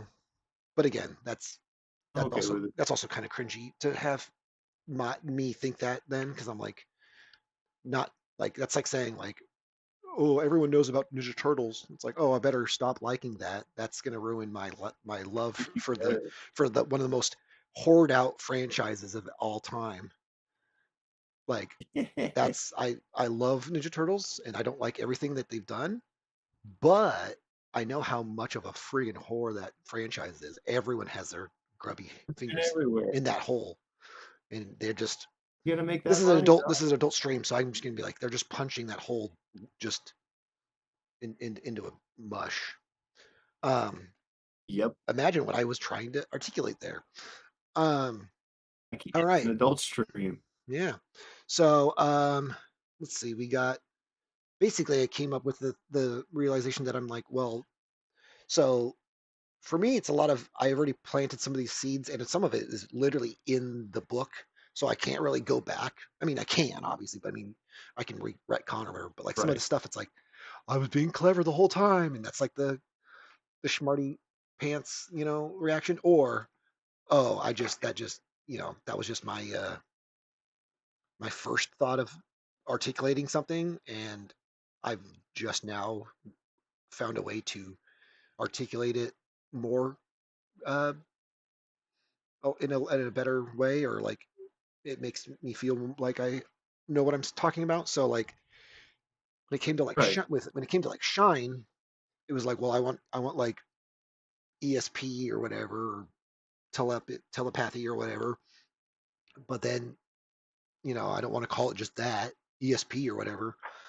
So then I'm like, I'll call it shine because like I don't know, sound And then I always thought it was an underrated term for that in The Shining because like, well, that's what they basically are articulating in that story. You've got the shine, and Yeah. like that's how you can like see ghosts and read people's minds or whatever. Or I don't know, whatever. Well, but it's enough for the inspiration to then be given an extra little uh, oomph, where I'm like, okay, well then I'm gonna call it shine, but then I'm like, now that I think about it, um, then I was like, well, you know what shines? And I was telling this to Corey. I was like, you know what shines? And he's like, huh? And I was like, stars. And he's like, well, Yeah. okay. Yeah. Like he didn't know where I was going with this. I was trying to be kind of funny about it because I was like, get it? Because So real. I just came up with it because I think it's so fucking duh. But like, it's okay. So for me, all this stuff has always been one foot in like, well, I'm gonna try and articulate like better, and get the point across as artistically, well as possible or whatever, right? But then some of it just kind of like goes, well, like I'll just take that easy route, and it doesn't sound as pretentious, but it also won't sound like I don't have any like I don't feel like I want to fully commit. So I just weren't decided I would just, trying. yeah, I felt like I would just fully commit to the bit, which is um, the shine, which is not, I don't know if I'm going to call it the shine anymore, but it is that currently. Um, That concept. it just comes from the stars. And I'm like, Yeah. it's like when you just go like, I don't see any point in not doing anything but that. Like it's not cringy enough to go, oh God, no, I'm not doing that. Or it sounds good enough to then like I feel like I can work with that. Like it's a weird thing where you do that thing where you go, okay, that's not so dumb that I can't believe I just came up with that or I just thought of that and I regret even having that like little fleeting moment of stupidity. And then other times it's like, oh wait, Yeah. no, I can work with that. Like that's not too cringy, but also like I feel like I have probably set up my universe to feel like that could like be a natural occurrence in or realization to the audience where like instead of going like, oh, he's just stealing Stephen King's, idea or whatever, you're like, well, I am, but like only as far as it goes to that point where I'm like, I like the word shine. Only the word. Yeah, the word. It's like saying Pog. It's He like, has oh, his own copyright on I'm the gonna get word. sued by the Yeah. Pog company that barely probably even exists anymore, even though they have a copyright. I better not get, sued from them. So it's how I They do approach everything, probably. really, basically, right? Where it's like I want to do this, and eventually my brain will come up with a good excuse for why that is. So like, why did you call him Yeah. Poghead? And I'm like, you know what? I don't have a good excuse. Then it's like, well, I like this. Like, basically, I have two answers for everything. It goes the the immediate answer is also like it's like the id or like the ego, where it's like the Yes. funny little. I wanted because sounds fun. I like pogs or the word pogs is a fun word. Then the other half of me has Yeah. to go, okay, hold on. Well, will it ever be explained or will there ever be like can you ever articulate more than that? And I'd be like, okay, a more conscious decision would Yeah. be, well, the race is called Poggles. Like I almost like do that thing where you like, I just came up with Yeah. that off the top of my head, and I'm like, there we go. That's also how I don't get sued by Seems the company, okay to me. or whatever, right? Yes. So that's basically the two answers that always types of answers that always kind of merge into the one answer. So you go Pughead Yo. It's like a derogatory word for Poggles, and then you're like, wow, that sounds like he was heavy, deep in contemplation of this title of the book. He's And I'm like, nope, a regular nope, George Lucas. nope. You always pick what you want to do, and then you just try and like BS your way through the excuses for why you do Oh it. yeah. So for That's the me, secret. Pughead Joe is literally. I'm gonna break it down. This is telling you the secret recipe. Was it the 13, 15? I don't even know. 11 spices. What is how many You'll spices? never know. It's a secret. I know. That It's a secret. that's even a thing that people are arguing that maybe they don't even know how many spices are in that recipe. Originally, there was only They 10 can't. It's impossible to remember. from the woman that they stole it from, and then they added an extra one Sweet. for legal whatever. Anyway, whatever. That's a funny little historical joke we can make or thing we can talk about. But yeah, literally, I just said in my brain, I was just like Pughead. You okay, Pughead? And then I'm like, I also like threes, things in threes. Oh So well, yeah. there's something about the trios. So big black woman or something. I don't know. That's the first thing that came to my mind. Oh, There it goes. oh. That was conscious, but maybe a little subconscious too. Um, you know. So for me, the threes. Anytime you use a three, I don't know why I'm doing this with my hands, but I don't have any other examples. But that is definitely one thing that like Paul and I have taken from where we're like, there's something about the ba. I don't know why, but there's a string of three words together. And Oh yeah. I don't even mean it by for like character names or anything. It's just for like titles or just the way to like Yeah. articulate your universe. So like almost like how I guess you could say that's how they would do that with a Japanese title where they're like, oh well the character or the way Japanese is spoken is like with heavy emphasis on like the vowels or whatever. So it's like ba ba ba, and you're like, oh, that's that manga just based off of how you kind of how it goes off. Jujutsu Kaisen or whatever. And you're like, okay, well, there's a lot of ba ba. Like you could have just called it like the jitsu or the kaitsu or whatever. I don't know. What's like a single word or whatever. I always have a problem with that with Oh, movies. Movies love to do that where they're like the monkey, and I'm like, okay, I can't wait for there to be in the next 1,000 years to be 5 movies with the name the monkey, and then to find out that like there's only one movie that you're like anyone ever talks about that is actually the one that they're recommending, and you're like, oh, I meant the one in the early 2000s. And you're like, oh, well, I found like 4 that predated that one, and you're like, oh, well, I didn't mean those ones. And you're like, well, it's so generic. It's almost like to the point where they're like, you have to like. That's why like it pissed me off with when they did Doom 2016 because now you have to say it that way. But then they called yes, the sequel Doom Eternal. You don't have to put the year. I don't even know what the year is because guess what? I don't have to remember that piece of information. exactly. So to me, that's a big thing. Anyways, That's um, marketing. yeah, I can't even think of. And yeah, again, it's a train of or it's a train of thought, but it's not obviously an exact science because like I don't have any other examples to give you. All I know is I just like that. And then of course it was like yo, and then yo is like like a you just say yo in to people at people, and then I just was like I guess Yeah, that's the character's name, even though that I don't know I didn't understand that that was what eventually was going to be. Basically, it kind of sounds. I just realized I'm just now just kind of throwing my string of consciousness at you as a way to like quickly summarize my intellectual property. That's the idea. I drew a character. I'm like, oh, that character's kind of cool. I'll draw him multiple times, and it's like, oh, I need to draw, or I still want to draw a comic for myself, like that as a goal, something I want to achieve. And so then I'm like, well, this character seems easy and fun to draw. All right, well, what can I do with this character? Let's start with a That's really basic, all it takes. yeah.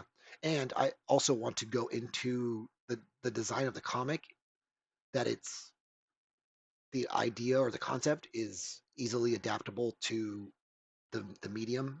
Like I don't want to just take something I have created in the past and realized, oh, that's more like that's a really more of an epic, or that's more of a movie, and you're like a movie style, story, and so it's not going to articulate or it's not going to be it won't be catering towards that medium. So I'm like, this literally will be a comic book.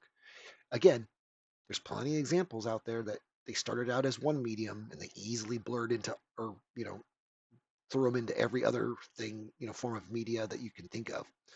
Um, and a part of me is like, I don't want that with this. Not saying because like, but it's like there's some weird purity to it where I'm like, I mean, it can exist, and it's not like I'm not going to say no. Like again, I'm not going to say no to ramen flavored Funyun sponsorship. But then I'm like, and I would love to see a video game, made out of this. But it's like, I don't know. It seems like most people's like creative stuff at a certain point, they're like, yeah, you can do I feel like it's whatever also with it. good for the creative vision, though. If you're envisioning it as a comic book, then you focus on it as a comic book. Yeah. Whatever comes after that is just a bonus. Yeah, and then everyone else would go like, and then the other argument people go, well, that's the beauty of a good story is it can be told in so many other ways. And it's like, oh, okay, Yep. that's a compliment, I guess, in that regard. Then if it was to be seen as something else, um, I really want the movie adaptation novel adaptation of Pogheggio, which means I would have to get a live action movie, to then get a novelization of You said can do movie. animated. You can No, definitely, I you can know. still do it I'm just animated. making something that I don't want to hear come out of my mouth. I mean, live action would look sick. Would it? It'd have to be like that I think super 3D puppets. shit. I don't know. Oh, puppets? Jim Uh, Henson. Yeah, dude. I mean, Be yeah. sick as fuck. Like Well, sort of if I could, literally Ninja yeah, if I could Turtle tell style. them, if I could tell them exactly how I wanted it, I probably would go with like puppetry. At the very least, yeah, like you said, Ninja Turtle style, where it's like it's technically like outfits, but they have puppetry Yeah. like infused into the out like the whatever. I mean, it's pretty much Star Wars, how they just decorate the backgrounds with like puppetry and stuff, right? Where you're like, oh yeah, that thing in the background Yeah, that's pedaling fucking frogs it's hanging from their expensive, yeah. legs. Like that character's got a name and a backstory and a family and everything, and people love that character. And all Love he's ever, Shido. and yeah, they love Shido. Yeah, and all he did was sell his shit to people, and in the Shitville, the the town that was on the edge of Tatooine's forgotten city or whatever. I don't know, whatever I'm making up. Um, but yeah, no, it just made me feel like I Sounds was like like, good. what? Good lore? It sounds like the lore to me. Is this the lore? Yeah. Yeah, he'd make a Shido. Hey, my name is Shido, and he wouldn't look anything like shit, but he would be covered in it. Clearly an Italian guy. Oh, I was just thinking. I didn't think it. Just because he's no, that's racial stereotype. He's just like an alien. Yeah, but that's I know Star that's the Wars, joke. man. It's like He's he's just like an alien. aliens. It's not racist. It's an alien. Pompadour and sideburns. No, because Yeah. there's too many characters that are already like that. Like, hey, I'm a Jewish stereotype. Hey, I'm a fucking New Yorker pizza chef guy. Those are the two I'm thinking of. Dexter, whatever his name is, and All the whatever. important ones. But no, he needs to be something else. He needs to be Shido needs to be fucking like Vietnamese racist stereotype or something. I don't Go know. up Shido. He's a Viet Cong, but it's okay. He's an alien. Buy me It's piece not a of shit racial though. thing. Buy my shit, and then he just throw. Wow. I don't know. But it's cool because he's like blue. He's got big bug eyes. He's Yeah, not a human. There's nothing racial yeah. about it. He clearly is not even being voiced by an authentic Vietnamese man, voice actor or whatever. It's me, literally a white man. It's clearly just Billy West again. Yeah. So yeah, part of me just thinks it's like the universe is just kind of built around just me going, I like this thing. How do I convince people that I'm not just making it up as I go? Which I'm technically start that way. Like you Does fake it? it till you make it is all Pughead Joe has been. But flying by the seat of your pants is what makes it good. But it's If not it's like too a structured and but too it's not like planned I don't out, it's refine it predictable or and I boring. try to make it significant at some Sure, point. sure. So like for me to be like, well, I can give you like the again the smart ass answer where it's like I just came out of my brain and I thought oh, I liked it, or I can give you the more thoughtful and invoking answer and it's like whoa, and technically both of those would be right because at some point I probably did have that more pretentious thought at least when it came. See, the thing is, I think is blows my mind or like fascinates me is like where I go, well, I set that up for me to then just go, well, I can't not have like an answer now because it's already kind of created its own it already has become its own thing. So Exactly. the life of the project kind of already is starting to it's like when people do when they say that like listen to your characters, they will tell you how their story goes, that kind of thing.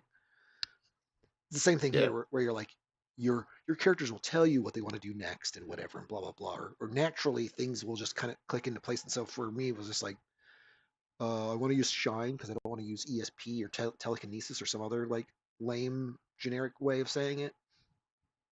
But then I'm also like, wait, now I can use this as an excuse for it being like a cosmic power. And then I'm like, oh fuck, that's what the power system is. So then that goes back to what I was Dude, yeah. talking about where because we had already talked about this where we're like if you were to treat it like a D&D or like a tabletop or something where you're like, oh, well, these are traits that the races have, but these are also like powers that are associated specifically with those races. Therefore, that's what gives that flavor something a little bit better than just like a human. And then you're just like, oh, well, humans inherently have just perks to spend. They don't actually have anything inherent like that. I always feel like that's one of those cop outs, but it's also nice because that means that like there is a clean slate like race or whatever you want to call it, or like a open to your Yeah. interpretation race. Like it's a good and bad thing, right? Where you're like, I'm bored with that idea because it's like everyone goes, yeah, humans just put four things into a human class or race or whatever, and you're like, oh, okay, well at least I get to control that. But then you're like, oh, I'm a dwarf. Oh, I have to worry about like certain restrictions, but then I also have some better things like, oh, I have dark vision. That's weird. Why would dwarf? And it's like, well, dwarves are always underground, and you're like, oh, I'm getting immersed into the universe. That totally makes sense of why you would have such a thing. But then you're like, I have a human that has night vision. You're like, why? You're like, because I had free points to spend. And you're like, oh, that seems way less fun or original or unique. Anyways, Slightly less impressed, not saying you but can't not also get it. Like I could come up with a good reason. I'd be like, well, he's blind. He's like Daredevil. You're like, wait, yeah, everyone but he likes has night Daredevil. vision. He has night vision. You're like, no, like it's because he has no sight means that he can easily. Now I'm making fun of myself in mid joke. Means he can see really well anywhere. And you're like, because he literally has no eyes. You're like, yeah, that's why he has night vision. You're like, fuck, why? Stop it. You can't. No, you cannot have a cat as as a familiar in the zombie apocalypse. Literal Catman.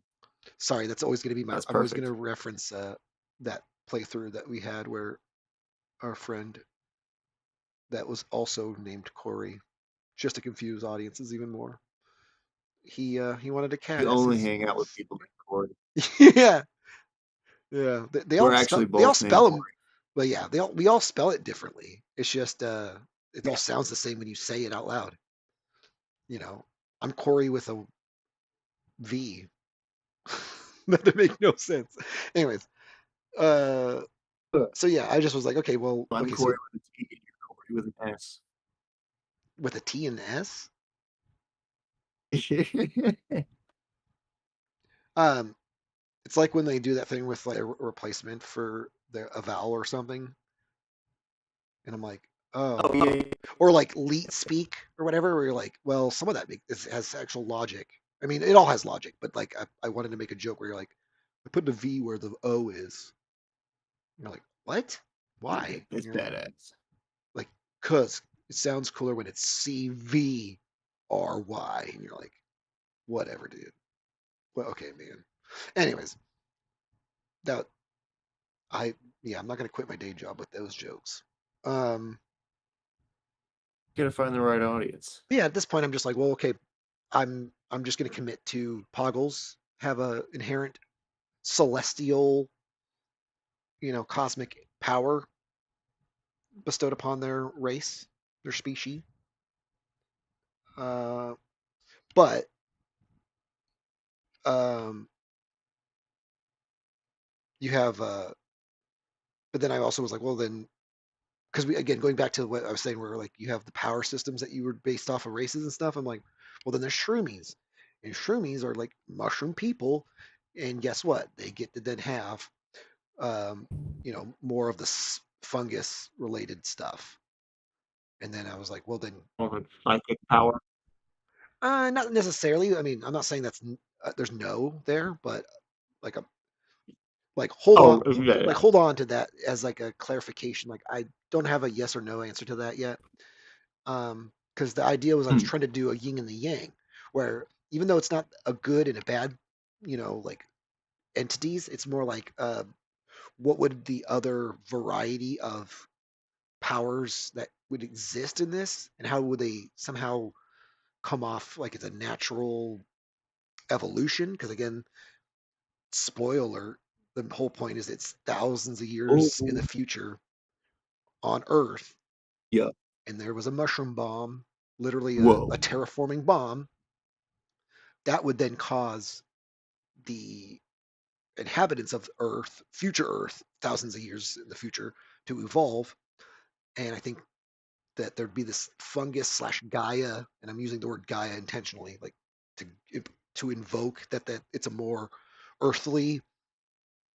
Like if I was to use these all as like, because powers are just a big like is a shorthand for like something that's not ordinary, something that I'm basically over explaining the whole point of powers and why it's a power system. When a character has no power system, again, it's like having a human who has nothing special, but they also have no pros, but they have no con, or they have no, yeah, they have no cons, but they also have no pros. It's just like Yeah. vanilla. So you have all these random, those ones are called normies, which I have yet to use that as the actual pejorative, but I just use them as normies right now as in my head where I'm like, yeah, that person doesn't have any inherent like superpowers. Like again, I'm parentheses because um, some of them just look like weird freaks anyways. So it's like technically they probably have some like mutations or something that is you would argue might be a power. But it's kind of like was it the Morlocks or whatever in X-Men? They're technically mutants, but Oh yeah. they're all useless apparently from like the way they always articulate them, where they'll just look ugly or they just have like they're like birth defects more or less, and it's like they're not like freak. I mean, they are freaks, but people already think normal, It's quote unquote, different. normal Right. mutants. Like they think fucking Scott Summers, a supermodel buff man, and literally a hunk, a hunk. They think he's a freak. But then you turn around and go, well, what about this Yeah. little green kid that like his skin literally just rots off and slops off him, and that's literally his mutant power. Is just he has like rapidly growing and dripping skin, his skin regenerates so fast, but it makes him look like some ugly like street trash. The Slime movie, boy. yeah, slime boy. Um, but yeah, and then they're the mutants that live literally underground in the sewers because that's where apparently they feel the safest. And it's like there's clearly something to be said probably about that in more prof more with a more profound commentary. But in this case, it's more like no, they're even the more freakish characters than the freaky characters that you've been following.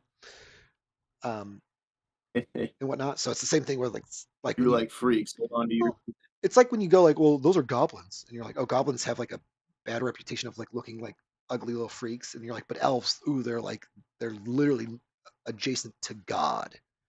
How heavenly they are. They're literally created from light or whatever, right?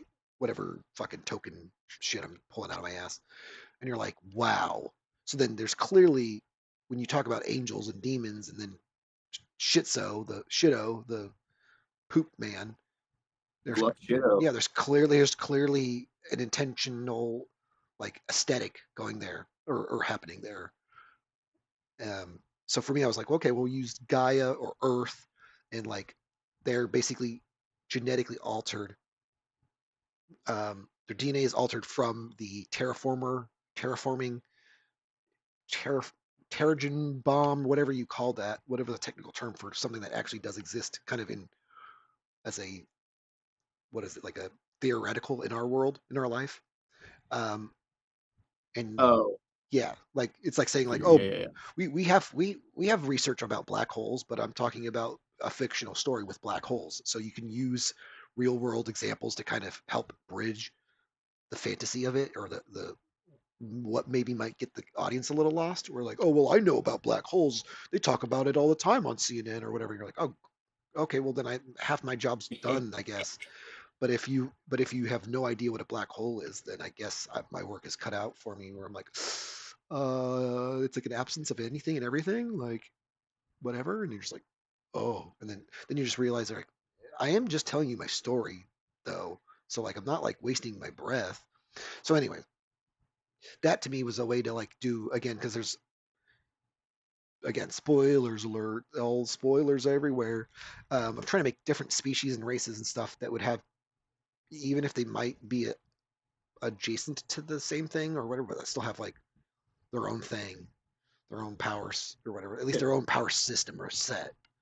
So, but a part of me just felt like the two biggest ones will be a celestial, cosmic, otherworldly power, and then one will be inherently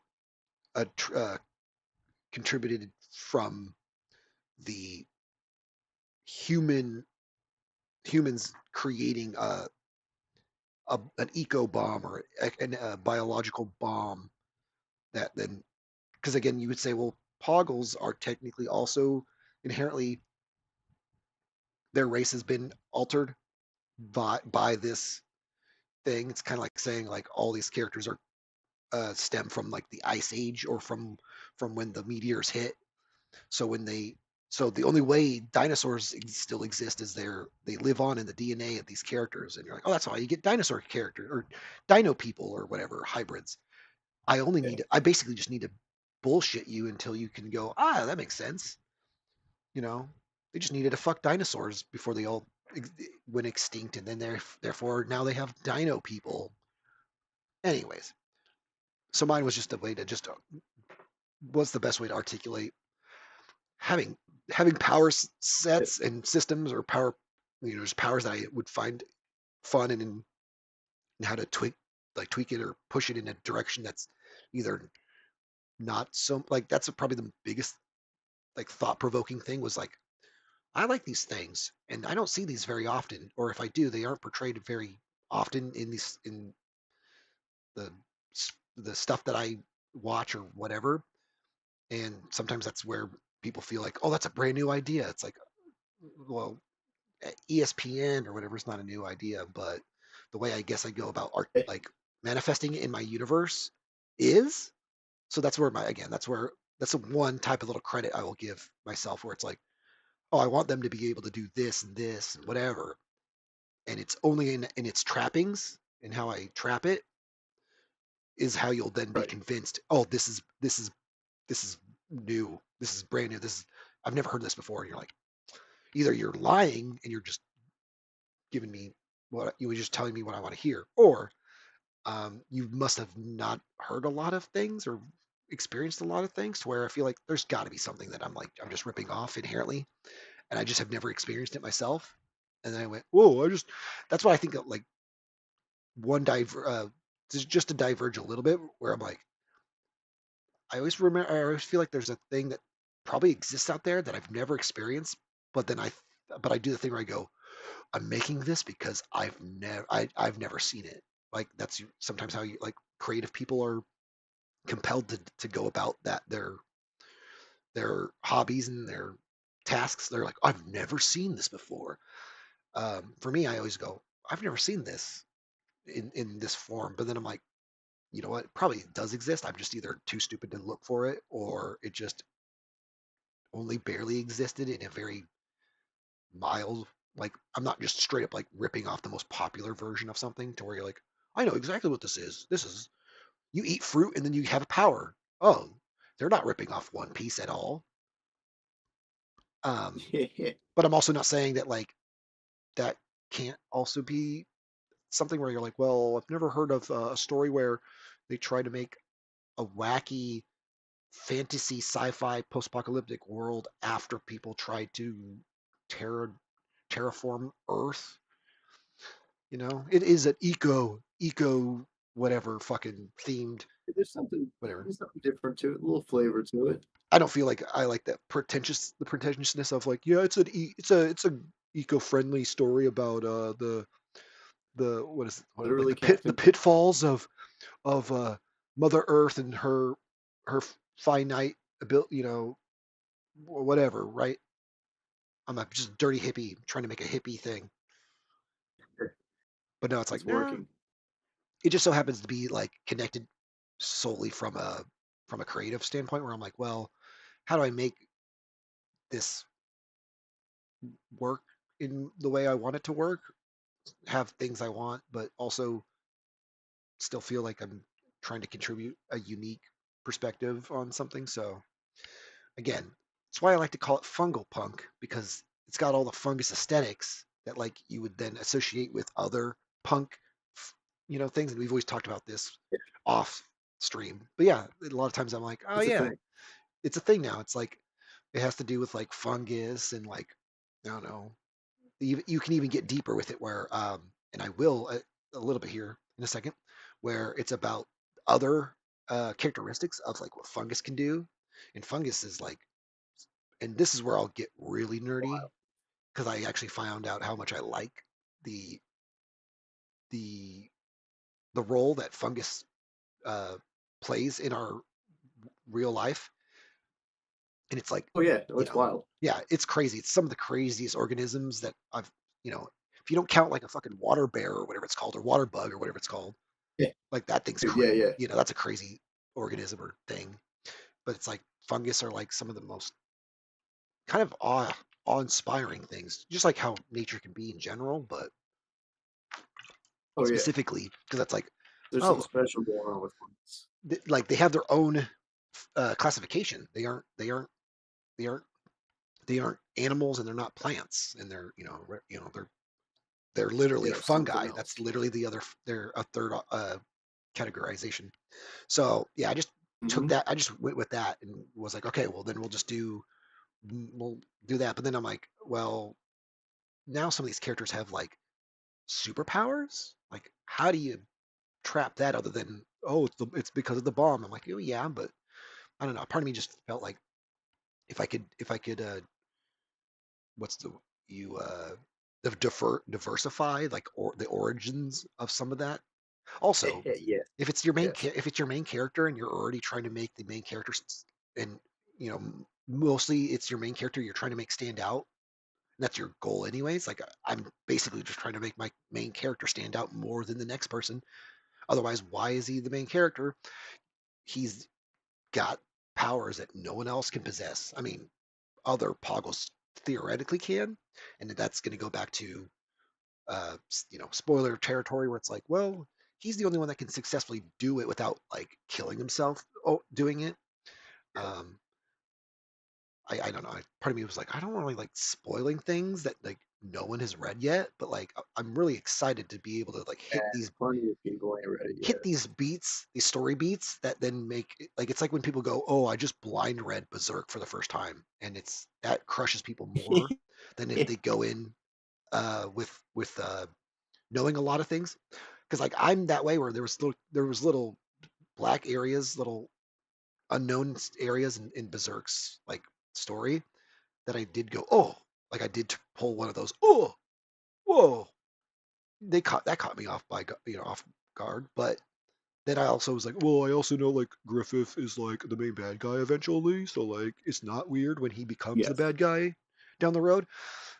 It's just in the way it does transpire. It's like that's fucked. Um, but yeah, Oh yeah. that's where I'm at with it, where it's like you could spoil something essentially, like that's like the shorthand for it. It's like, oh, you just spoiled it. You're like, well, I don't know. He's always been kind of like I think most people who know of You've like been paying that, attention to the story. yeah, know that he is pretty much the main antagonist. Like it's hard to not. There might be a couple other characters, but yeah, it's really hard to not just be like, yeah, we. It's it's not an incredible stretch to be like, did I really spoil it for you? Did I really? You kind of like do that, and you're just like, no, but like I didn't get the. It's like it's like spoiling. Oh, I just took some drugs. Oh well, let me tell you how you're gonna feel before you take it. It's like, okay, It's a spoiler. yeah, it's a bit of a spoiler, but then you're just like, I think I'll still take the drug because I don't know if either you're fucking with me or if like it's gonna be like you will be able to articulate the actual experience I will actually then partake in. I don't do drugs. Drugs are bad, but I can imagine being fucking what they call it, cock blocked from your high. Hmm. On drugs. Yeah, you just get cock blocked by your Uh, drugs. Right? I just want to experience it, dude. Like, shut the fuck up and give it to me. Like, I am a little bit of a bitch, though. I would ask. I'd That's go, the way "Ooh, you do is it. this gonna make me want to rip my skin off? Is this gonna make me want to eat my penis? Break my Yeah, and you're spine?" gonna love every second of it. Hmm. I was just trying to think of like the worst thing You I can snort think your of. own balls. I just eat myself. You Like, yeah, this is crawl gonna make you inside just eat your own yourself. sphincter. You're gonna eat yourself Coil up from like the an Ouroboros. asshole. What is it? From the asshole up? Yeah. Uh, Start with the asshole. that's the way you do Yeah. it. That's what this drug will do for you, dude. It's like, okay, thanks. It's a good time. That's a spoiler. Maybe I should maybe have like a lawyer present for so that when it does transpire, I'm not legally on the my bad, Judge, Your Honor, my bad. Anyways, um, I would like for the record to show. Oopsie. oopsies. I mean, I was spoiled the whole plot of the high, and Don't spoil the whole. it totally was worse than that actually. So I guess he didn't spoil it. That's how I would do it. I did the joke where I go, it wasn't anything like it, so I guess he didn't spoil it.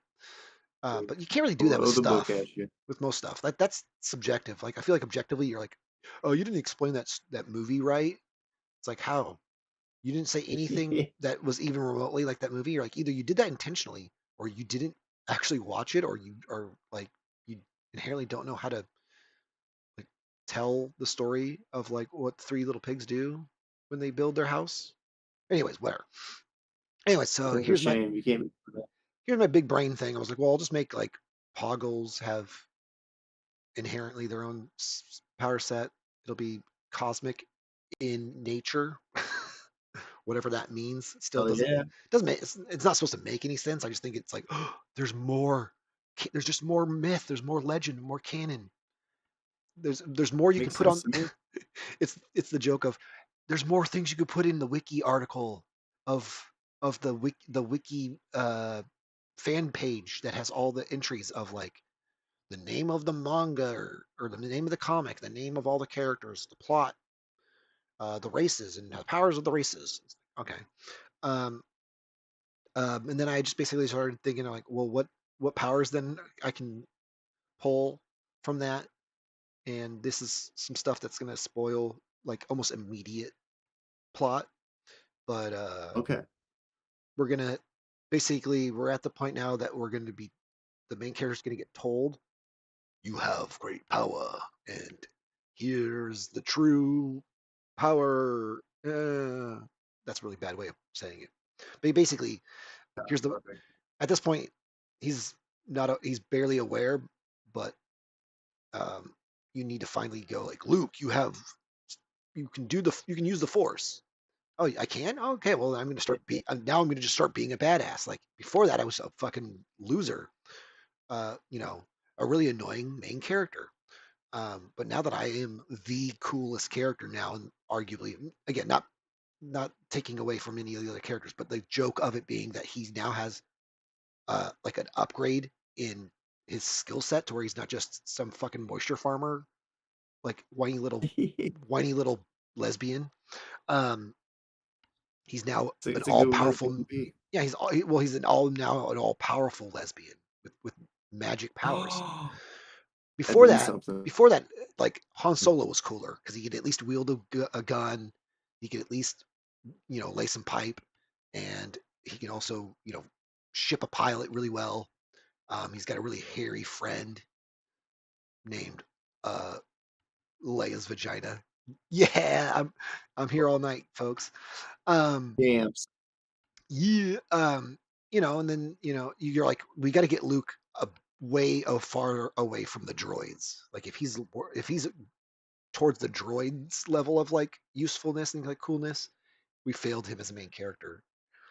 Even though I guess you could argue it's kind of an ensemble series, but anyways, um, It, because I feel like Han Solo still got cooler and Leia still got cooler throughout the first three movies, regardless of the fact that like one of them's like, I can fucking wield a lightsaber and use the Force, and you're like, that seems like you should be the coolest character she, in the story, which he is kind of, but yeah. Um, it, anyways, so that's where I'm at with the whole like, well, let's do like Luke is now finally learning that he's got superpowers or whatever. Pog Headyo is now going to be enlightened with the realization that you can do cool things, my dude.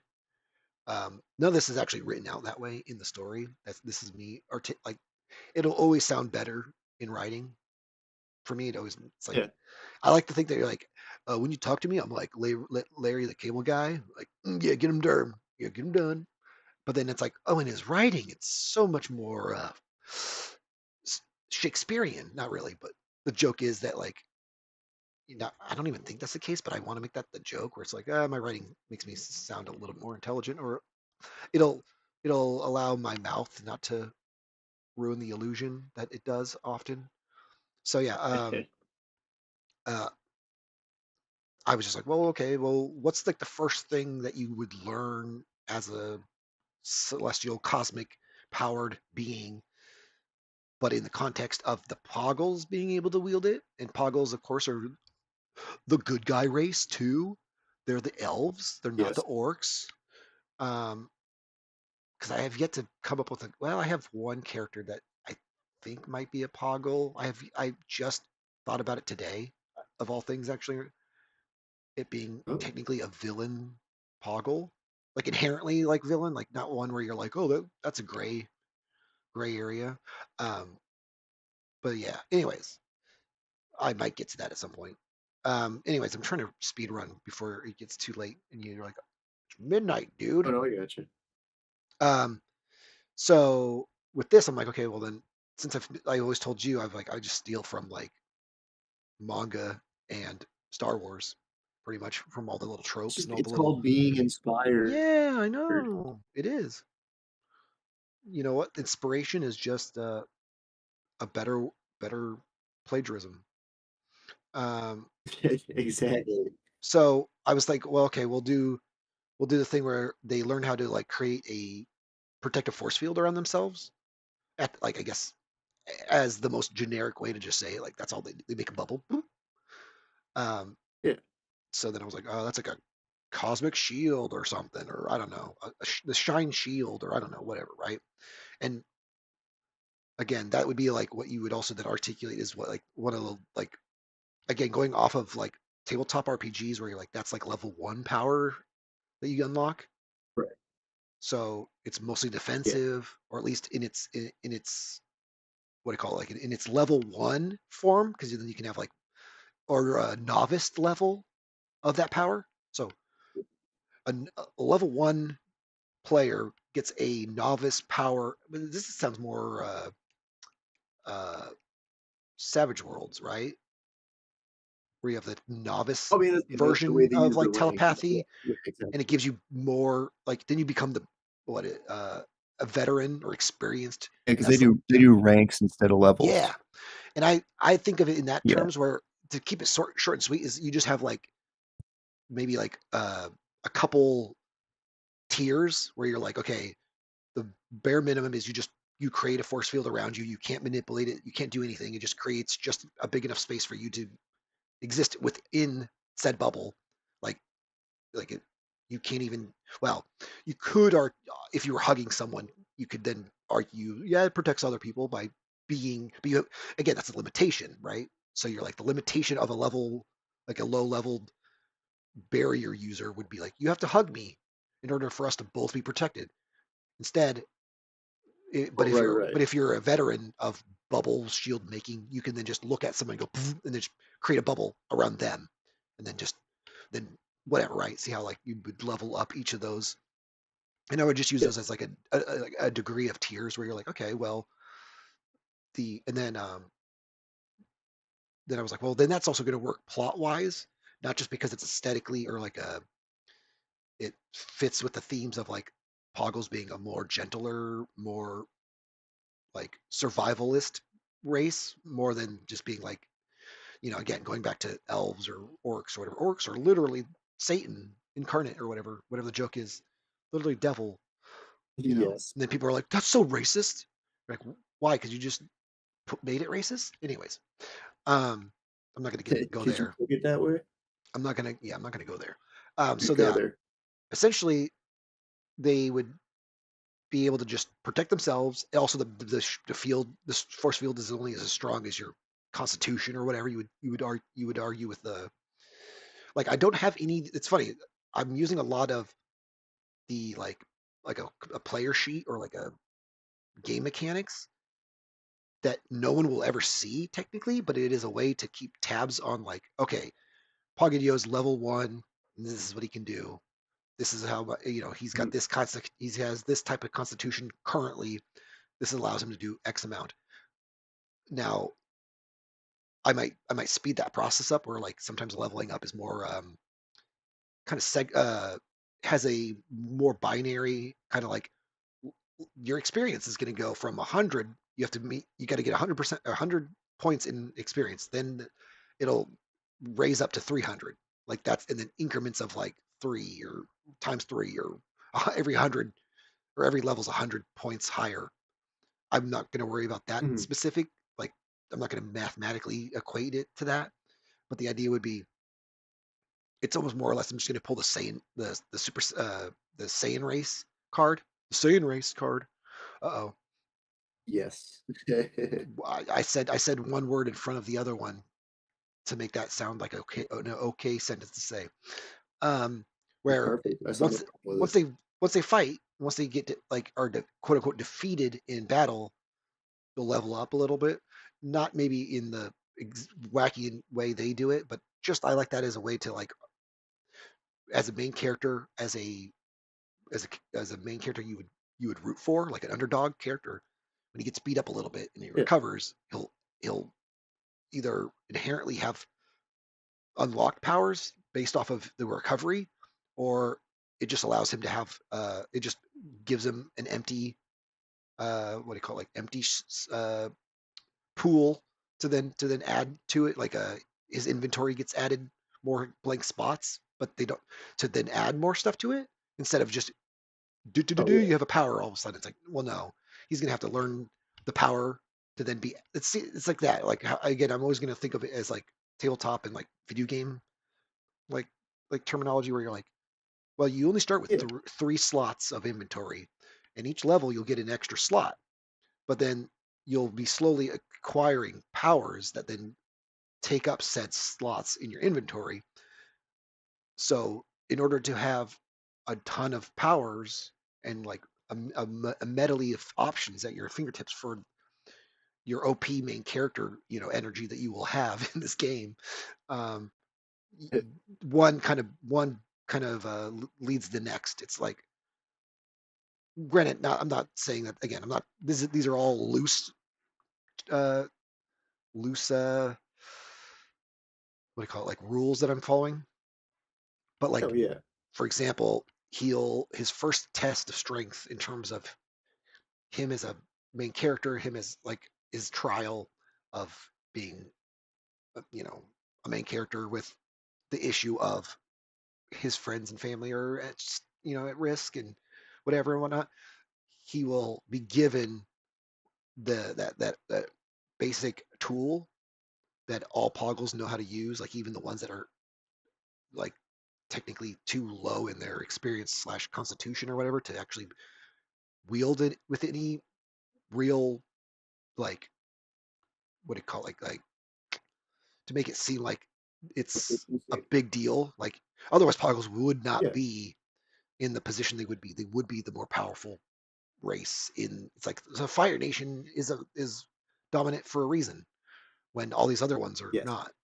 I don't know anything about the Last Airbender, but I imagine that's kind of why they're. I mean, Yo. not just because they're Oh no. very militaristic, but they probably also just inherently have a more uh, their power or what their the source of their power that comes from it already just and gives them that buff or like quickly gives them strength and over time. And that's why like Oh yeah, yeah. the only way the airbender can be a thing or be an airbender to begin with is he has to have all those things. So fire, they're more aggressive. They get their powers early. They can wield their powers way more elegantly. It's like, oh, that seems very fire characteristically sound. And then earth, they're a solid, firm, dependable power where it's like they are slow to create anything new or boost their powers, but what they do have is solid and practical and whatever. It's water.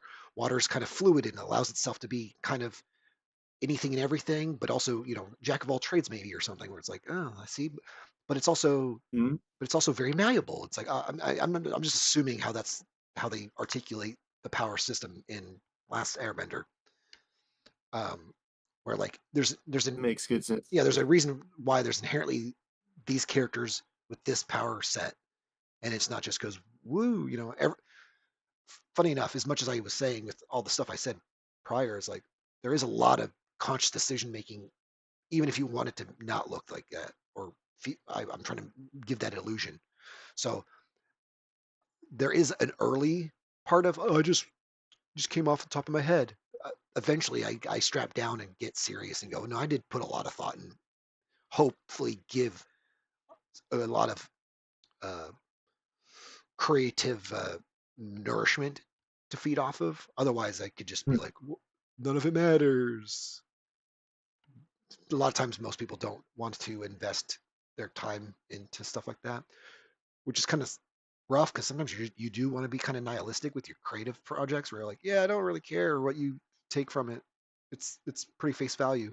But other times you're like, ugh, that's the difference between like a project that gets off the ground only because I gave it. I mean, that's also another thing too. We're like, well, it looks like he gave him more of a shit. It's like, yeah, but like, there's some like pretty like I don't know, nihilistic in nature creators that don't need to like what do you call it, like elevate the material any further than what it is at face value. And that was kind of where I was somewhat Oh, bringing. right, right. That's kind of what I was bringing to the table a little bit early on with this, where it's like it doesn't need to be that thought provoking or deep, but then it's like it's hard not to see that like some of the things that are kind of getting clicked in just feel like they're a natural. It's like almost like it's hard not to be like taken back by the this person's character charisma. So therefore, Right. it'll be an inherent feature of that person. Where like, yeah, he cannot just be like the like one of our best modern day comedians because he's just it's that tapped in to what makes that so successful or what makes people latch onto. And I know I'm basically just giving myself a metaphoric blowjob for like I know what I'm talking about and like you should give me money for it because I am that You're not smart. selling anything yet. You're just telling a story. Yeah. But anyways, but I think there is like a point where you're like I did kind of try hard to actually put a little bit more of a story to this than just A little stank on it. boobs and farts and mushrooms or whatever the jokes I'm making there. So yeah, Those are all great things to have.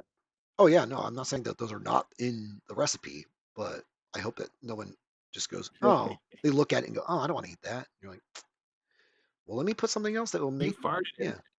No one is excited to eat flour, but it's in a lot of recipes, right? I don't know. That was my profound thing to just say it. It just now. works. It's a binding. It's one I of the think it works. it's one of the necessities to bind everything together. No one People like when you put a little salt on something because it helps kind of elevate the flavor of the whole dish. But no one's just going to eat a handful of salt and go, this is. It's because the salt itself is so good. Like same with flour or whatever. It's like, well, it's not a. I mean, you could bake something without flour or whatever, but it's like, do you want like it'll be inherently like gluten free or whatever the joke I'm making there. But besides the diet of the particular person, but it's like you can't really make donuts or bread or whatever without yeast or whatever. It's like, but no one eats straight It's true. yeast or whatever. Anyways, Some people might.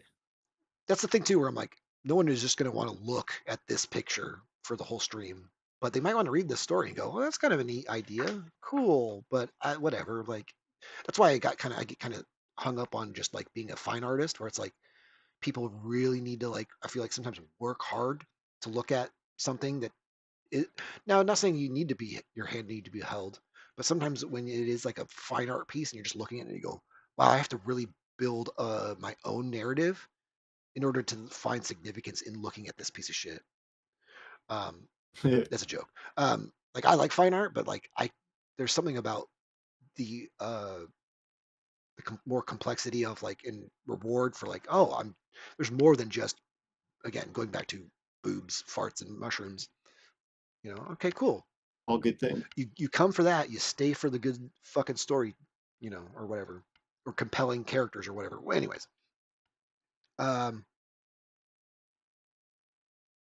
but yeah, so the little bubble shield was a thing because then I want that to be contributed towards the other poggles in story. Again, spoilers Right. that's something that they inherently can do. They are there. Yeah, and they are uh, at least level one users of the shine. Um, and then his dad, of course, is a poggle, and you would think, oh well, can he do it apparently, or is that like? And then that would be a thing where I go, well, he would be again one of those examples where he barely gets away with being able to achieve certain levels of expertise, but he's not enough to where he then becomes the main character. Essentially, like again, uh, Good friend. I'm illiterate I'm creatively literate in that. So I know that that's the point. He he's clearly set up to be more of a mentor. Like that role makes sense. And it's funny. People always I think forget that like you have to kind of like without making it seem like it's heavy-handed, you got to go like, well, there's a reason why that character's the mentor and like why I put that person in a role that way, and it not seem like you're just going, well, that character seems more of a more I mean, not. I mean, that's not a. This is not an invalid point, but you can't be like, I really wish I was following the dad. It's like, oh, well, Oh, right, right. I Well, didn't. yeah, it's good to have a. It's important to have a good supporting cast, but you Yeah, definitely you don't want but them to outshine yeah, exactly. your But protagonist. yeah, they need to be reined in to have their own thing. So like with him, it's like I'm inherently trying to set him up for being someone who's not going to outshine, pun intended, Right. um, the main character. But you can clearly see where like you'll be like, oh, you can't have Kal El without whatever his dad's name is, right?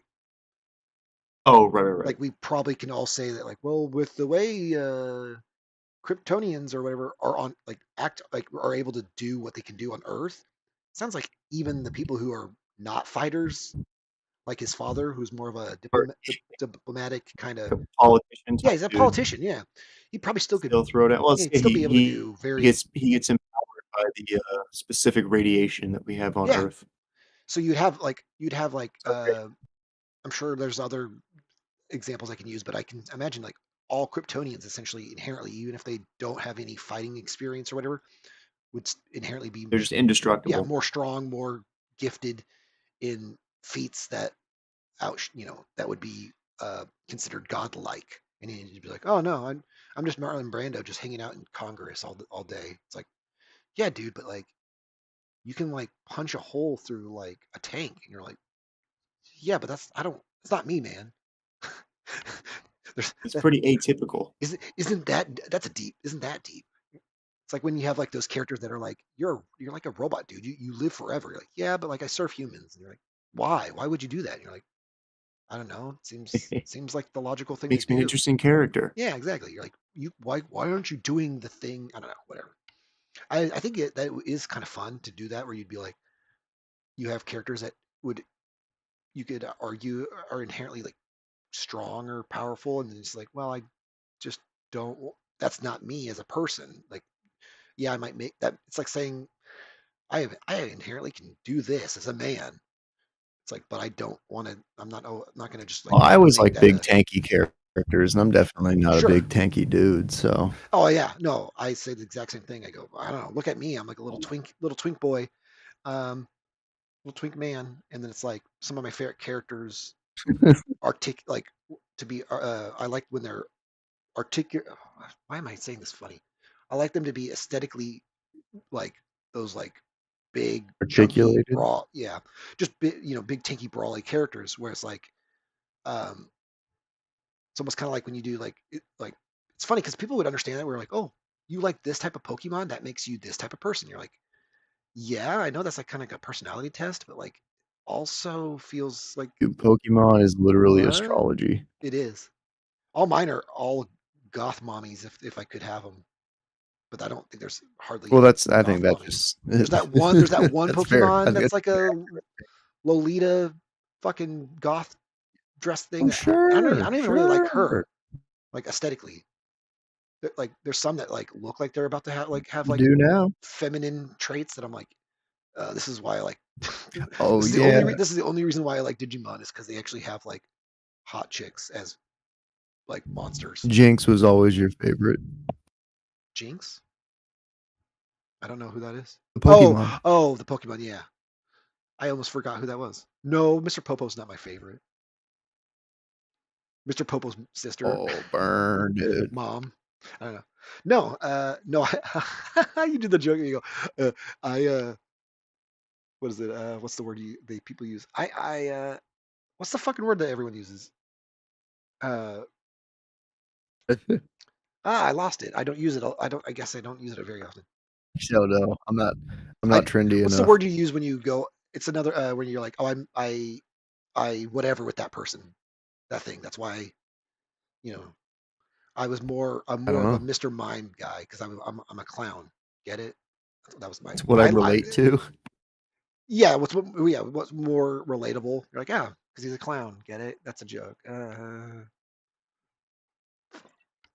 But yeah, I think a lot of yeah would be a again going to derail the story. It's like there's probably a Of lot to be course. said about Electabuzz being my favorite Pokemon. You're like, that's that's got to be an astrology esque depth.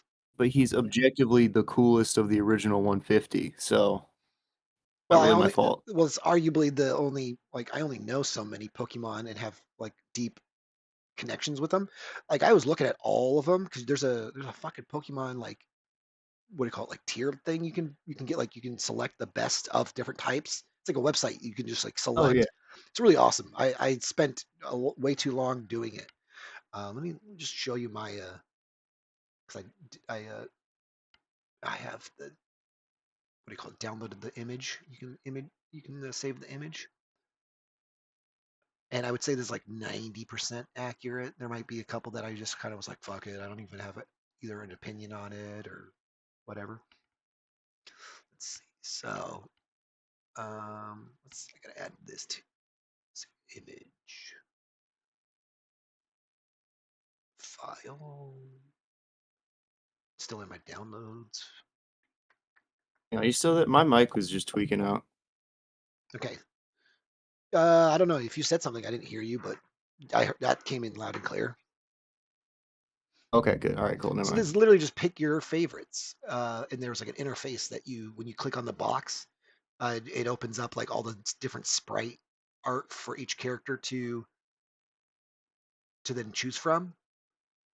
And since it's a big image, we'll just have to kind of wing it. I don't even care to go through it entirely. But like, my favorite normal is Snorlax. My favorite fire is Charmeleon, specifically Charmeleon, because there's a section for starters, and yeah. The hardest one was Gen 1 because I know Gen 1 mostly, and then like it's like 2 and 3 is kind of where I stop. It's how far back I go. To the point where like it's kind of hard to pick some of these because they didn't even have dark in the original. That's why I picked the generic ghost soul that you see in the first Pokemon game. Remember that? This one was fun. This section right here because they have missing gnome or whatever as a choice as well. I thought that was funny. If you're talking, I can't hear you. Oh, okay, never mind. Now it's back. Yeah, the mute button. That's what the Yeah, problem so you was. I must be picked my muted. mic up and I hit the mute button. Ah, You know, yes. that's fucking awesome. Yeah, so Like the original Ghost. yeah, the whatever the generic one that would just they don't have an actual Pokemon for. But yeah, I thought that I was Yep. like, yeah, an OG would like that, of course, you know me. But yeah, then like my favorite water is like Squirtle, even though it's arguably a tie between Charmander and Squirtle for starter. But again, that's the only one I think I Yeah. really have a hard time picking. My favorite grass is arguably Gloom, and then I like the shiny version of that's one of the better shinies, I think. Like it doesn't seem like it's a awkward forced thing to make just a slightly oranger Electabuzz. Uh, I never had enough shinies. I didn't even know shinies was a thing until like modern I Pokemon I had YouTubers and shit. one shiny Oddish. Yeah, I didn't even know it was a thing for the longest time. I was like, I don't even know when that started, and it's like it must have started apparently from day one or whatever. I was like, okay, whatever. That's how much I don't know Pokemon or didn't. They're just But super rare. Like the yeah, that's statistical true. likelihood that Well, you would find one was so and low for now so they have the long. thing where it's like you're like, well, we have like emulators or like things where you can like hack and like Well, just the give yourself recent a shiny. recent versions of Pokemon. Yeah, Oh, no, they just changed the ratio. that too. They've They're just just changed their more common ratio. in the Yeah, newer games. yeah. But yeah, you called it Jinx because I don't know. There's like only a couple ice because ice is not a big thing in the first gen. I think like it's like Dude, I knew it. Articuno and Lapras and Dutrini, whatever Dratini. I think those are the only ice ones I can think of. But I was like, yeah, Jinx is an ice type. That is so weird. yeah. There's a couple like that that I just say, oh god, every time I get reminded, I'm like, that's a thing. My favorite fighting is, of course, the wrestler, Machoke or whatever, Machop. Well, basically that. Like All Hariyama or whatever. yeah, oh yeah. And then of course, my favorite poison is Muck because Muck is come backwards. That's all I gotta explain. My favorite Dude, ground that's all is, that matters. and I like this. I like the Dude, shiny. Cubone's the original badass. Yeah, Cubone's got a cool Green, shiny, hell yeah. kind of a cool shiny. That's why I picked some of these. Where like if it came back in a later thing somewhere, I didn't use the shiny or vice versa. You got to send me the link to this. I got to fill one of these out. Yeah, no, I will. I definitely. I think I might have was going to send it in the Discord and then I forgot. But You yeah. just post it in the group chat. Oh no, I know, but I mean, when I first filled this out like a week ago, I was going to send a link Oh, right. to like you and Corey and maybe Paul or whatever in our group little thing and be like, here, you got to fill these out now. Yeah. Let's see. Required for the Pokemon Club. Yeah, even though I'm not a, I don't associate with with Pokemon Club. I'm too cool for This Pokemon. is our astrology. It's like I said, this is how we're going to like judge people based on Yeah, these charts. yeah, I'm gonna judge you. Yeah, I'm just gonna Know go through my. everything about you. I feel like I'm just going through You my. like Heracross? Oh my god, you would. Oh, so hold on. You distracted me. I'm looking for the site now. It's gonna. I have to go through my history instead of having it as a link or whatever hotkey or bookmark or whatever. Let's see how far back. Uh, Hang on, I got to refill my water. yeah, you're good.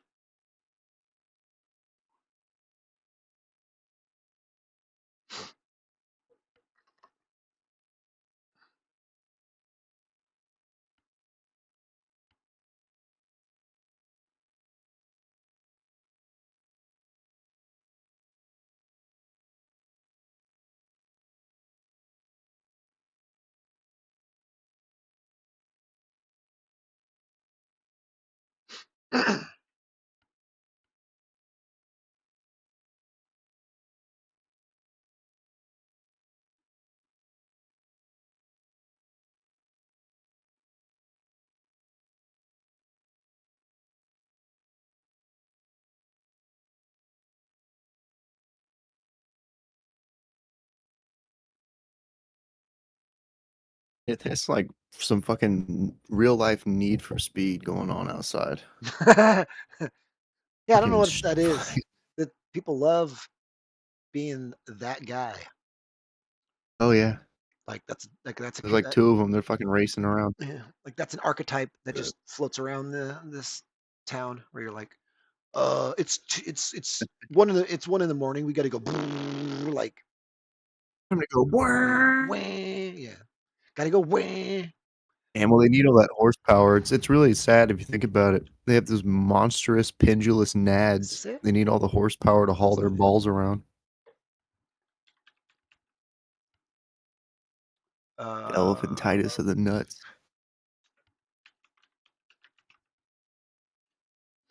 I'm sure you can easily Google it, but I think it's this. Oh, that's a good point. Oh, oh wow, it saved my settings. That's sick. I just opened it random like back up through Wait, what's it called? through Google. It's called oh god, never mind. It's an IO. I was gonna just say it's a Pokemon Picker or whatever, but the URL's something I don't want to feel like trying to pronounce. Here, we'll just put it in here. It'll be yours and I's secret. No, I'm just kidding. I'll send Dude, it. yes. Yeah, I'd like the Oh my interactivity of it. god. Here, I'll just Dude, go. this is brutal. I can't. I'll just out of the gate. I'm gonna start from the other I end of the know. tier list. You can't go to bed until you fill this out. If I took way too long filling it out myself, and I don't know half these characters. Oh, okay. So, yeah, Scyther is arguably one of the better insect slash flying types, or bug slash flying. Psychic, of course, Mr. Mime. Uh, yeah. Oh, this one I can at Dude, least I don't even see. know most of these. Oh I shit. know. Like the new ones. Some of them, I was just like, oh, these just look really fucking cool. So I just had to pick them because of their aesthetic. And I was like, Yeah, I'll dude, just those are whatever. nuts. It's gotten to the point where I'm like, there's almost so much detail to them that I'm like, I don't even know what I'm looking at. Like, I'm like Yeah, detail dude. overload. Like, there's a couple that I picked that were like Fucking hell. legendaries and stuff, and I'm like, I don't know what I'm looking at. I'm looking at a bunch of fucking tendrils and spikes, and It's there's just a there's like nightmare. the color palette is like got like 6 options for like blues. Anyways, Oh, the starters. yeah, that's fun. I like the starter section. It's Dude, just that's starter crazy. specific. And then like the gimmick form is a really fun one where it's just pretty much gives you all the omegas or whatever and all the different like. Now I need to know this. There's something in. Is it this one? I'm looking for the specific gen that they're in. Where is it? Oh wait, maybe it's somewhere else. No, I thought it was. There's just these giant female legs. No. Do you have any idea what that is? No. Where I'm looking for it so you can then find it yourself on the thing. Like I'll tell you where to click, but I don't. I thought it was like in the psychic or something like that, and I'm like, what? Why Hold is there on, just giant women legs coming out of a skirt? But I thought it was in the gimmick area because whoa, I mean sneezed. I did technically explain exactly what it is. Like it's not hard to miss what I just described. Like legs that it's like Miss whatever her name is from Powerpuff Girls. Just the legs though. Oh, okay. But I thought it Under was in. psychic. But I thought it was under gimmicks. But I didn't remember which generation it was under. And I was like, I don't even know what that is, but I kind of want to pick it just for the fucking joke of it. But it's in one of the later ones, of course. Um, and I was like, I don't know what this is. And I don't know how to look for this. Like, oh, here it is. What is it? Okay, so go under gimmick forms. Oh, it's actually further up. 5, generation 5. And then there's like, but there's Gimmick also, form. yeah, the very end, like the blue column at the end. Generation 5. Wow. There's like Dude, that's like, perfect. but there's like a karate guy, and I'm like, what the fuck? Was it? I don't understand what any of that Is is. that a trainer? Like, what can you play as a That trainer? must be what that is. I think I do remember hearing that there is a trainer that you actually can fight, but it's like So that's confusing. yeah. But then I'm like, God, none. it's fuck. You know this joke I'm making? Forget that shit. Here comes Mongo. It's more like that, right? Dude, hell yeah. I think that's from Blazing Saddles, right? Yes, sir. Um, I like using the joke of, oh, it's actually in a normal. You can also find it in the same generation under normal, the very bottom. That when I first saw that, I was like, the fuck? Never mind That that is shit. so Never strange. mind that shit. There's a fucking giant lady legs as a Pokemon. Dude, that is I'm like, weird as what the fuck. fuck? I've Dude, never and like I what? played that I generation. know. I know. It's like it's actually I don't newer even know or what it's that older. is. It's one of the older generations that I'm like, that's something that only the real OGs know or something. I I guess so. Yeah. That is Um, ridiculous. because I'm a loser and I like the original Pokemon. It's just so iconic. Original That's Pokeball, all I like really know. the original Pokeball. So like mine has, but I really like this Giga Gigantamax, which is just like a giant battleship looking Blastoids. Like there's just Oh, that, Gigantamax Blastoise. yeah. There's just something that goes real hard. I mean, there are a lot of fun things in those Gigamax and stuff, but if I had to pick Oh, one, hell yeah. Dude, God, that is ridiculous. I do like That Machamp? the Machamp is also probably a solid choice because God, those are nightmarish. I stand the fuck for that. My favorite regional form is the English Dapper smokestack tall hat gas mustached coughing or wheezing. I think it's wheezing. Like it's just that's such an Oh, regional absurd, form. yeah, such an absurd Pokemon design. Like there's a bunch that are cool. You're like, oh yeah, like a icy looking sand shrew or whatever. There's a little like a rat with a mustache. Like that's kind of cool. But then I'm like, no, nothing compares to the English. I'm assuming it's from. I guess it's maybe from a region that's like supposed to be like England, because I don't know why you'd use that design any other Yeah, that's what region. I forget what the region's called, Yeah. but yeah, it's Sword and Shield based on England. Yeah, oh yeah, that's right. I forgot that that's what that's is. Um, some of I these I started just from the bottom. again, some of I'm these working I my just way up. don't. Yeah, I just don't have a. May have been a mistake because I don't know any of these. Yeah. Well, it's funny. There's the one that's the favorites of the favorite. Favorite. Well, they call it the favorites of the favorite, which is basically your favorite version of all generations of that type. Oh That shit. one, that one you can't really do at the end, or you can't do until the end because you have to be able to pick all the ones that predate came before it. And then what it does is it actually lets you like when you click the box, it'll only give you options that you had already pre-filled out, so you don't have to like Ah, yes, which is really smart in its way in its design because literally it's just showing like it sounds simple. This is just be like it's just giving you the Pokemon or whatever. But it's like I'd hate to have to search through all Pokemon, and it would not make sense yeah, in no this thanks. context because it's almost like a little bubble that comes out that you would have a huge you'd have a huge bubble to have to like search through. So they made it very intuitive in that way regards. But yeah, Some uh, real weird character designs in the later generations.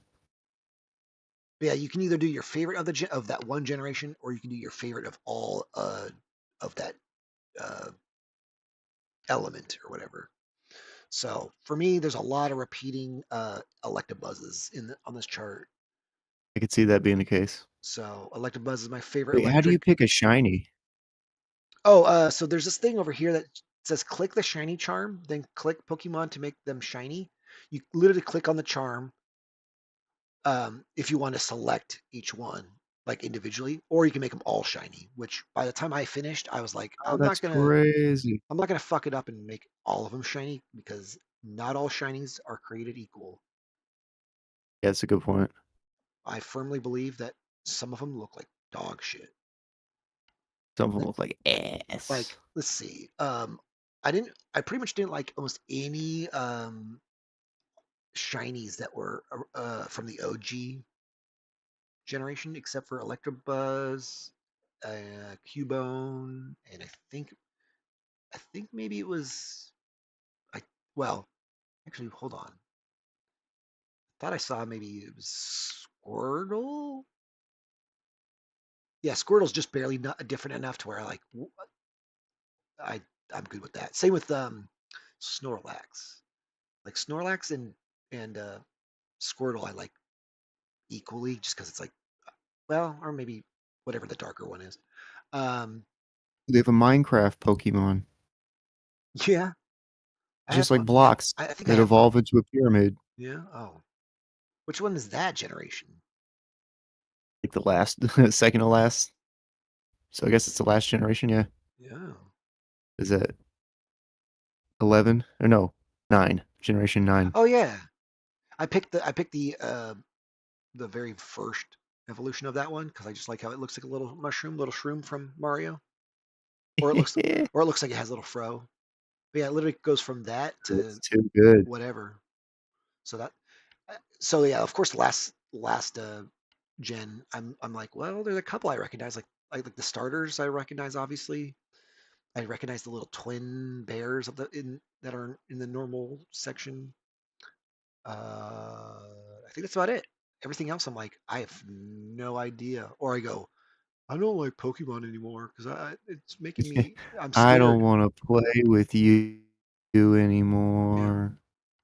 There's a couple that are a good. The ones I picked, I feel like are good standouts or whatever. Um, yeah, like literally, I would say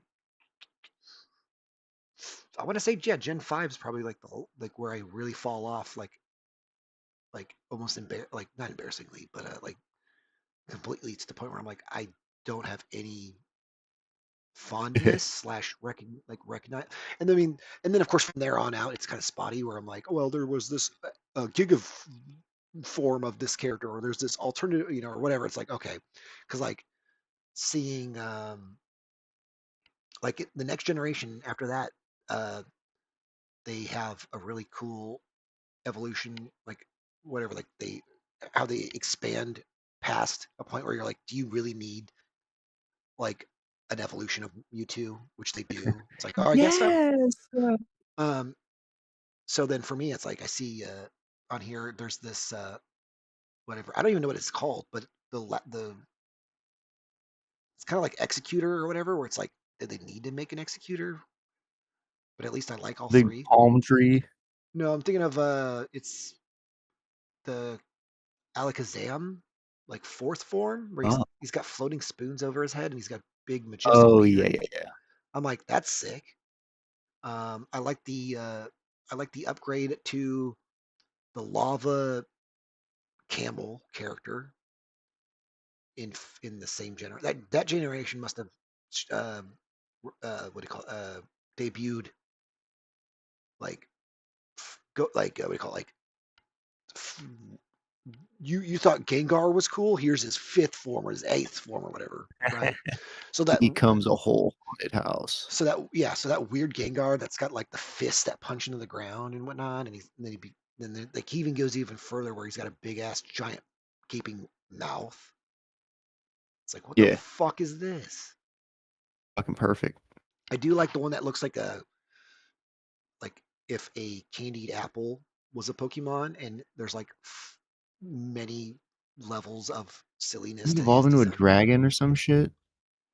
I have no idea. All I know is it goes from like literally looks like an apple, then it's like a bug coming out of apple skin.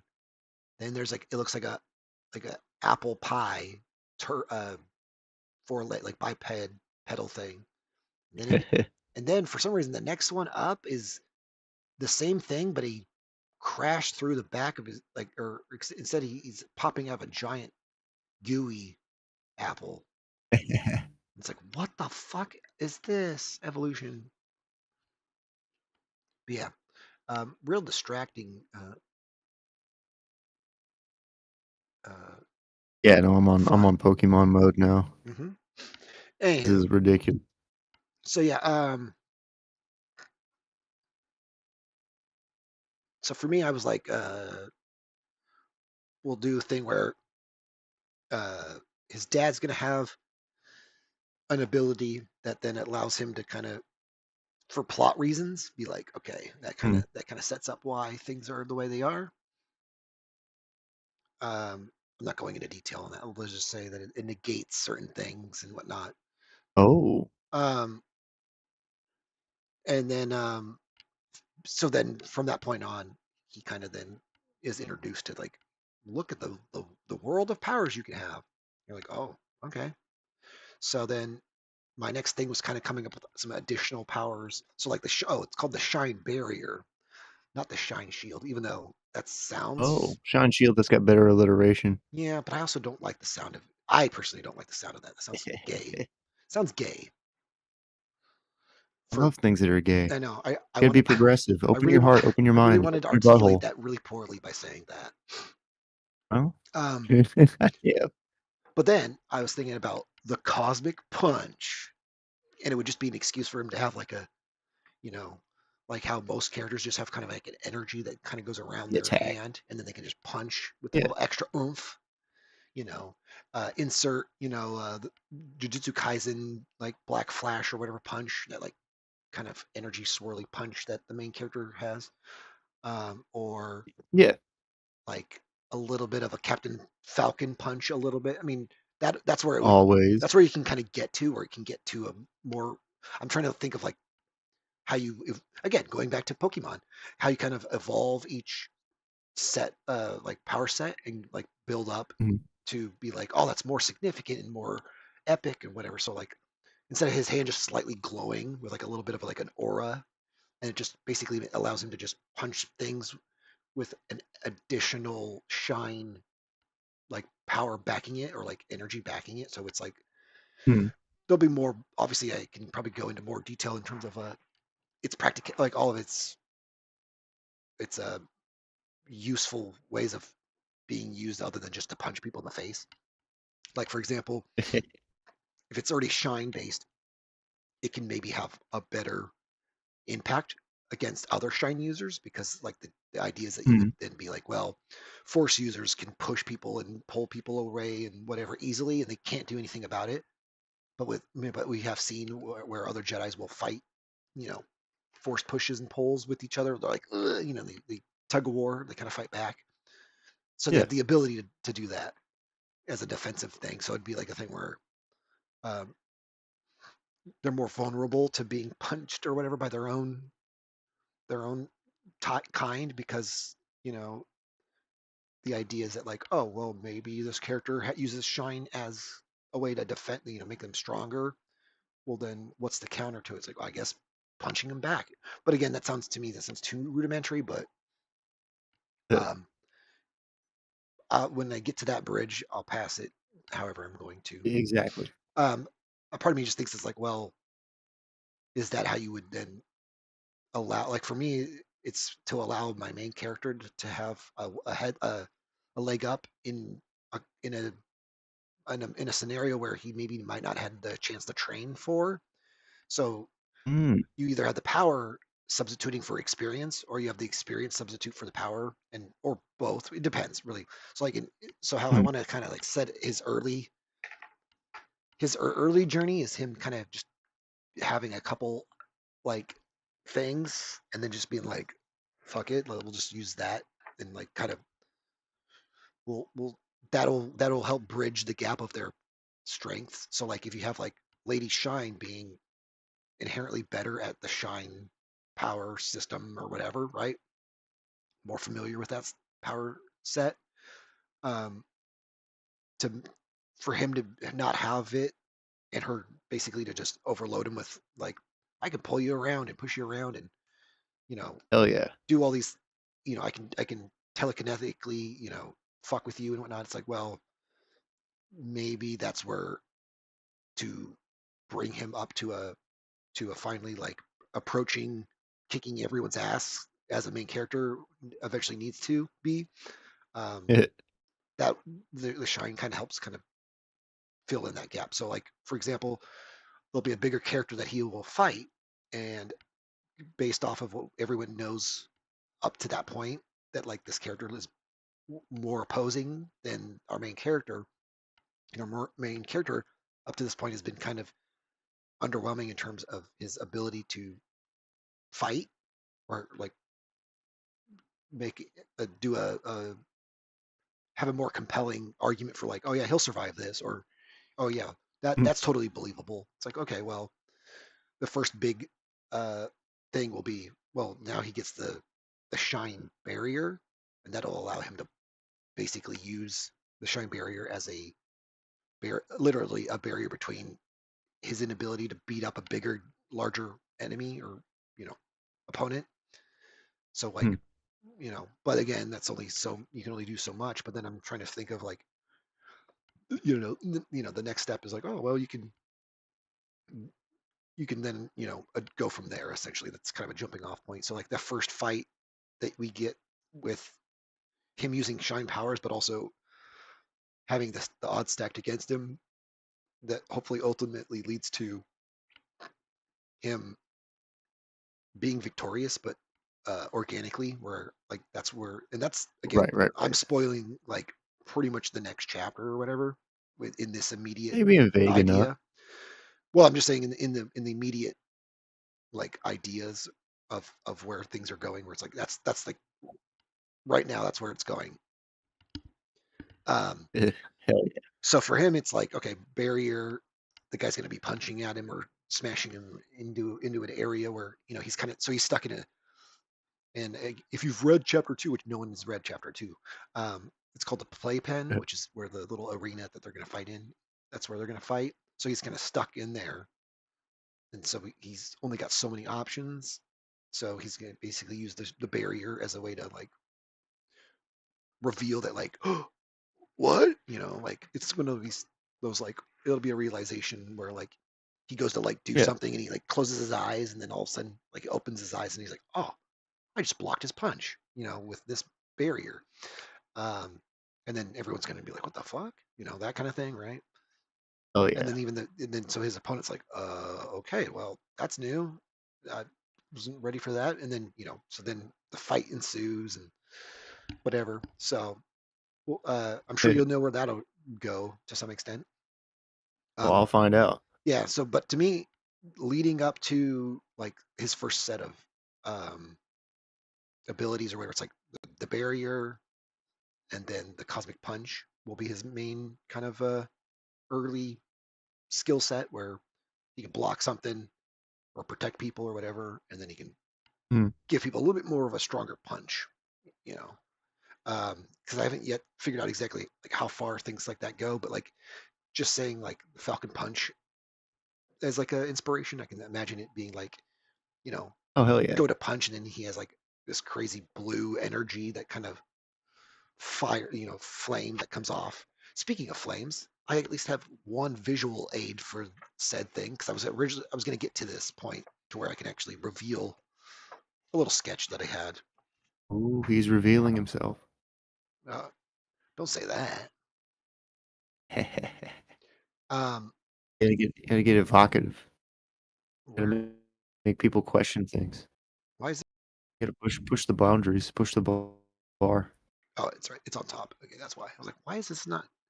Um, so I drew this because I wanted to just like dive deeper into like power sets and stuff. So this is a spoiler. At some point, this will happen. So trying to think of like a way where he gets his hand severed off. What you need Oh, every Luke Skywalker clone needs a good you gotta do it. cutting of the hand, but he also still technically has a hand because he has the power of the shine. Also, I think the power of the shine always makes me think of the Glow, which is from Bruce Leroy movie, whatever that Enter whatever Dragon. You ever seen that movie? Oh yeah, that's right. Power of the Glow. The Dude, Last wow, Dragon. good That's it. call. Last Dragon. You are the Last Dragon. last dragon. Damn, son. I love that song. Unapologetically, I like that movie. But yeah, so I was thinking of doing like blues and purples and stuff like that. So like obviously leaning towards the complementary color of his green skin or whatever at this point. But Oh yeah. Cosmic Fire. This is his One Piece evolution where Luffy has Gear 5. This is where like Podcast Geo's going in this direction where it's like he's gonna have he has his little Kirby Crackle spots that float around his hand. That's gonna be how I'm gonna articulate. Powering up. That's how I'm gonna articulate his in black and white at least his Cosmic Punch. But yeah, uh, I'm not going to spoil how this happens, but that happens. So then he learns to basically allow himself to have a literal shine hand, arm, or whatever in replacement. So then it's not really a physical thing, obviously, but he can still use it like with, you know, as a kind of like how I was trying to think of it as how like Psylocke uses her like blade Yeah. for that. It's like she stabs it into people like it's going to stab you like a blade, but then it's really Like a more. ghost hand. Yeah, but it's more like but it's like a way to like kinetically tap into the person, and they like they say they're signet. What How do you say this? They psionically or like they like shuts their Yeah, brain exactly. off or whatever. So like she stabs It's like you, punching yeah, and then into someone's head. they go oh, and then they pass out or go unconscious or whatever, right? So it's kind of like that where I imagine it was ghost hand essentially, right? With Oh yeah. with the luxury of it being able to do like things that normal physical hands can't do. What do you call it? The shine hand. Yeah, or fist because I like the word fist, even though it would be a functioning hand technically, and The not phantom as far as fist. moving. Yeah, no, yeah, it's phantom limb. It's totally nothing is original. It's only aesthetics that I really Oh, nothing want. needs to be. Yeah, it's just things I really want to be aesthetically in this. So in his case, I just want to do Phantom Pain meets Luke Skywalker meets whatever. But this would be able to do the thing where he could like I was just describing, where he'd be able to like punch people into their head and then use the Yeah. literal visuals of him punching through their head as a way to like either connect to their brain Or and he gets I could see him, like, you know body blow somebody, and the fist just, like, ghosts into their torso, and they just start puking. yeah, essentially, yeah, he has more versatility in its ethereal, or its what is the It's word you more use? than just a Yeah, punch. yeah.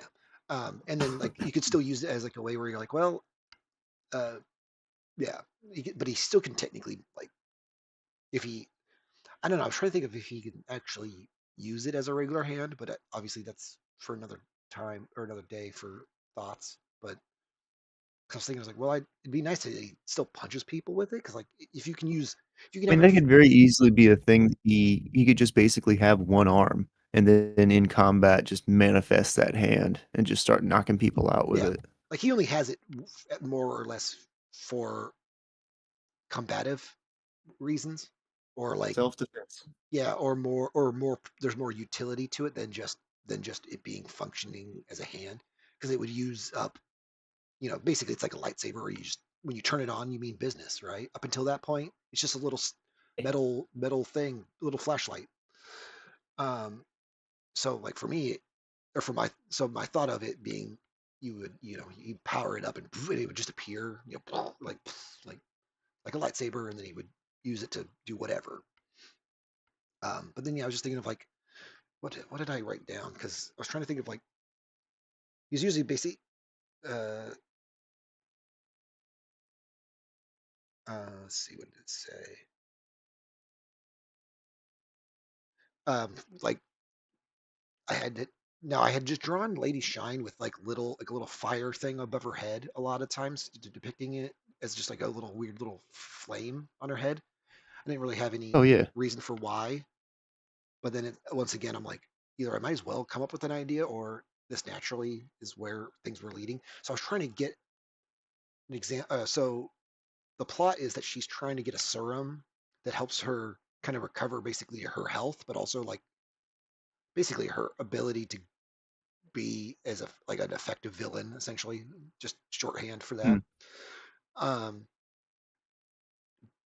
and that's where, like, again, that's where I'll go. I'll take the credit for. It's also how the Poggos are gonna stay from, or are not gonna die. That's clearly, you've read that obviously from the first book. Eh, Like that isn't just like a good, like, what do you call it, like like a pilot episode for like the, oh, your mission is to save our people, and then it's like, okay, and then you find out, oh wait, someone else wants this for more nefarious ways. um, and then you can kind of just and see, um, or to be continued, yes. right? So I thought that, like, I wrote that intentionally, but then I want her to eventually get the serum, and then that unlocks her powers and whatnot. And I was just like, oh, well, we'll do like we'll just call it the cosmic crown, because I've already decided she's got a little crown. It looks like a little crown or whatever. That's what it'll be. Nice. So I essentially just retroactively was like, I'll pull this out of my ass. I Right now I have cosmic stuff. This is already a thing that exists. It's already part of the plot, and it just so happens them kind of merge into the same, conveniently Mm. merge into one decent. Like, I meant to do that. So the little flame thing that pops up over her head when she takes the serum will be also, that's when she also levels up. So that's why I want there to be like at least like a couple arcs where she's the main villain, or like she's testing Oh, yeah, yeah. Yo's uh you know again, constitution or whatever. So like I think he will initially beat her in her weakened state. This is basically summarizing the end of the first arc that I will at least Mm. draw slash write up to this point, like literally have something made. And after that, I'm gonna go in the way of many artist creators that go, yeah, someone else can draw it for me. I'll write it, but or I'll Yeah. supervise. No, but yeah, Licensing it out. again, I'll get that to that point later. I'll pay someone else to do it. Um, We'll take that dump and we push it. hmm So right now I'm doing the thing where it's the Lady Shine arc part one, and it's just essentially getting you caught up with who the obviously who are the main characters in general, like because it's the first arc of everything, so Mm, you need to have just that as your you know the bare skin, the bare bones of that skeleton or whatever. Um, we're yeah. checking, so we're definitely checking all that box off. So we're the people you do know by the end of that will at least be the most central characters, um, Yeah. or at least you'll understand like the difference between that character and that character. Oh, that character was in one scene, but this character clearly is going to be farther, in the life of the story, um, and it's ultimately just going to be like then the character learns about basically, you know, it's the hero's journey essentially is the first arc, of course, always. Oh But yeah. yeah, Well, yeah. it's like learns of something and then has to take has to fight the opposite, the villain who's Take those yeah lessons and put them into practice. the opposes the the main character's thing. So he wants to keep his obviously his tribe alive. He's an adventurer. He's a fairly good person and whatnot, and innocent.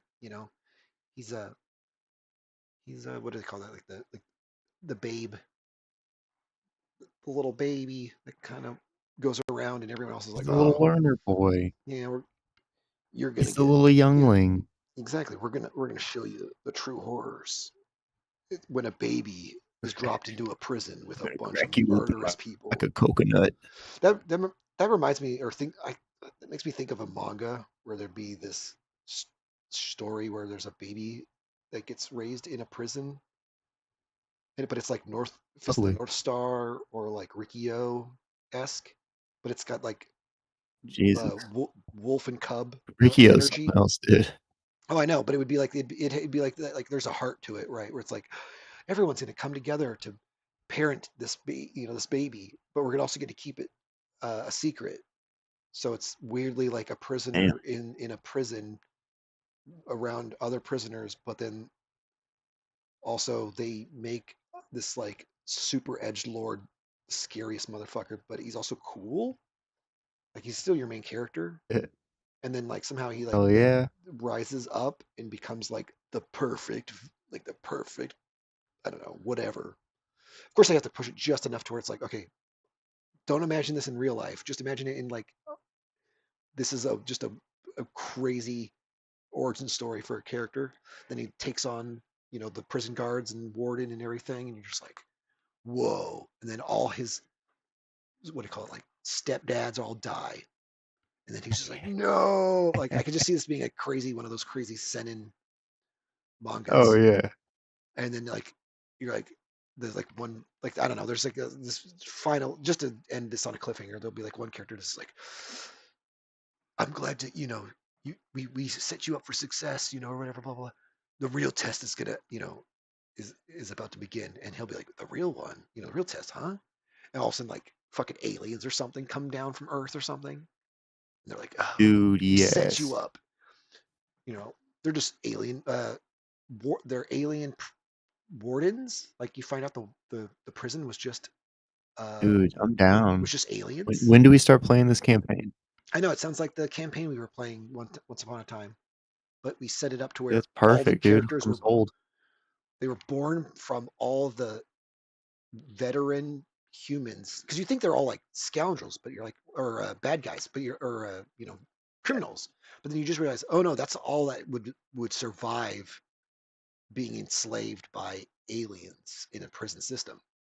Would be just Beautiful. these hardcore motherfuckers that all like that would be what's fun about it. You're like, oh, all these like I'll teach you how to do this and that. And you're like, well, this is fucking dark as shit. And then you're just like, wait, they were just setting him up to be the perfect thing to fight, you know, the aliens or whatever. I don't know, whatever. Anyways, you're welcome. Have that, and just play with it. I'll take it. Nom nom nom nom nom. Anyways, so yeah, his is gonna be. Let's see if I figured it out. Like, I'm gonna call it like Shiny Eyes, which just sounds like fucking a Grimes fucking song. which I think is not it's not really, but it is. Um, oh, some more. So yeah, some more lore. When a Poggle dies, they send their shine energy to another, so they can kind of basically their last like bit of actual like the joke of like when your last little bit of energy when you die Yeah. Yeah. is you do this, and in a story it's like one last heroic action or whatever. Anyways, in their race they Mhm. can kind of in their like their last breath they can kind of bestow a little bit, like not like just enough, like it's like giving your soul to someone, but a A fragment power of your boost. soul. Yeah, it's like a fragment of your soul, so it'd be a fragment of their power. Yeah. So that's another way of like also accumulating shine, but you have to, of course, it has to be based off like mutual agreements, of course. Like you can't just steal. Like Oh yeah. now, now I might make a character. I haven't made one. Like I just made this, or I just it just dawned on me. I could technically make a character who could facilitate such an ability to, and that could be the first like villain Poggle or Ooh. something, where he like befriends Poggles, and then they give him, and then he goes, And now you're "Thank you, talking crazy. thank you for giving me your energy or whatever, your shine, but I just poisoned your oatmeal. But that's what killed you." And you're like, no, and then it can't take it back. I just you just gave it to me, and you're dead. The oatmeal. See, yeah. Um, so I just thought that was kind of a fun little way of like that will be played upon as well. Like spoilers again. The village, the tribe are all old people. They all were dying, and Oh. some of them will not make it out of the end or was it is it going to be the beginning of the next arc, because I don't think I'm going to be drawing this. It might, or maybe depends on how crazy I get, because this is where it kind of gets blurry, where I'm like, I know where I'm going up until a very specific point, but it's like, is that the very end of Mhm. that arc, or is that going to be the beginning of an arc, or should I don't know. There is, I get annoyed when they're like, you don't have an end to your story. You're like, no, but I have an end to like the current arc. So then the next one can then at least Yeah, that's the whole point. start. Like, I don't want it. I don't really, I mean, I can give you a really underwhelming, not underwhelming. I think it's just like a half-ass uh, example of like, and then they find out that they were all humans a thousand bajillion years ago, and they're the descendants of what like the basically the creator lore is what I call it, where it's just lore that I don't Yeah. care if people know until I decide to disclose that. So right now, people will only get it maybe a slight like what do you call that a hint here and there of like, oh, there's something more to this than just funny look, because people are I'm sure people are going to call these characters aliens and stuff like that because they don't have the full context Well, behind yeah. it, and I'm totally cool with that because it's like as far as you know they are. See, um, so it's just one more thing for like I just like the idea of like you have that like it's almost like the cosmic energy naturally, and also in real life we also have like we're all carbon or whatever, we're all going to just be part of the cosmos again once again, even after we die, whatever the symbolic thing people like to say, that's the closest thing to like Catholicism or whatever in like science field. You're Yeah. like, oh yeah, you're all just gonna Real shit. become carbon again, and you'll drift. Eventually, you'll just maybe those carbon molecules will drift through the galaxy and then the universe and whatever forever. Um, and then another one was when a shroomy dies, and I haven't even got to the power like some of the power sets that shroomies have, either because I haven't literally or Damn. I just haven't said it. When they die, Secret. a lar a mushroom will grow in its place. So wherever that body lies, it'll So just grow. spawn off another one. Yeah. Well, not another being, but another mushroom. So anytime you see giant Yeah. mushrooms, that's a bunch of dead bodies of shroomies, which there's a Dude, lot of that's them. wild. Now the little ones, of course, the little ones and the ones that don't look like typical mushrooms, like the shroomies kind of look like the mushrooms that are sprouted out around. Like Mm. there's that little bit of like, okay, not every mushroom that they eat or they step on is a fucking shroomy, but the big ones that have the big like classic canopy looking kind of There's a connection. whatever. Yeah, and that's why also shroomies also kind of like uh, congregate around the base of those because that's again they're more of that like Like a monument. yeah like it's their little like it's literally their ancestor. They live, Mm. you feel that Ah, right, right, you're right. you're being embraced by your ancestor by literally living off of the shroom. And so like that big one you see in the very first story, I never came. Again, this is all I came up with it later. I like the idea of like a giant mushroom as a landmark, Exactly. but then I was like, guess what? Yeah. All the shroomies that are like little like Native American kind of gypsy, whatever you want words you want to use to like allegories, they all kind of hang out down by the base like naturally. But then it's like, Mm. so it's like, oh well, guess what? I'm now contributing that the big mushroom that you see in the very first chapter is I don't know, ancient relative, whatever ancestor, whatever however you describe how far ago it was that they're all essentially benefiting from, and that's why also you see a lot of the shroomies kind of it's kind of funny where like the shroomies like like gain sustenance, but they can also then use that as like a way to get monetary value. So it's kind of like a little ecosystem that their race can kind of help keep the next generations moving forward by going Yeah. like come get your whatever, and then you're like, oh, I'm just eating dead people essentially. Not really, I mean, but yeah, you're just eating dead shroomies.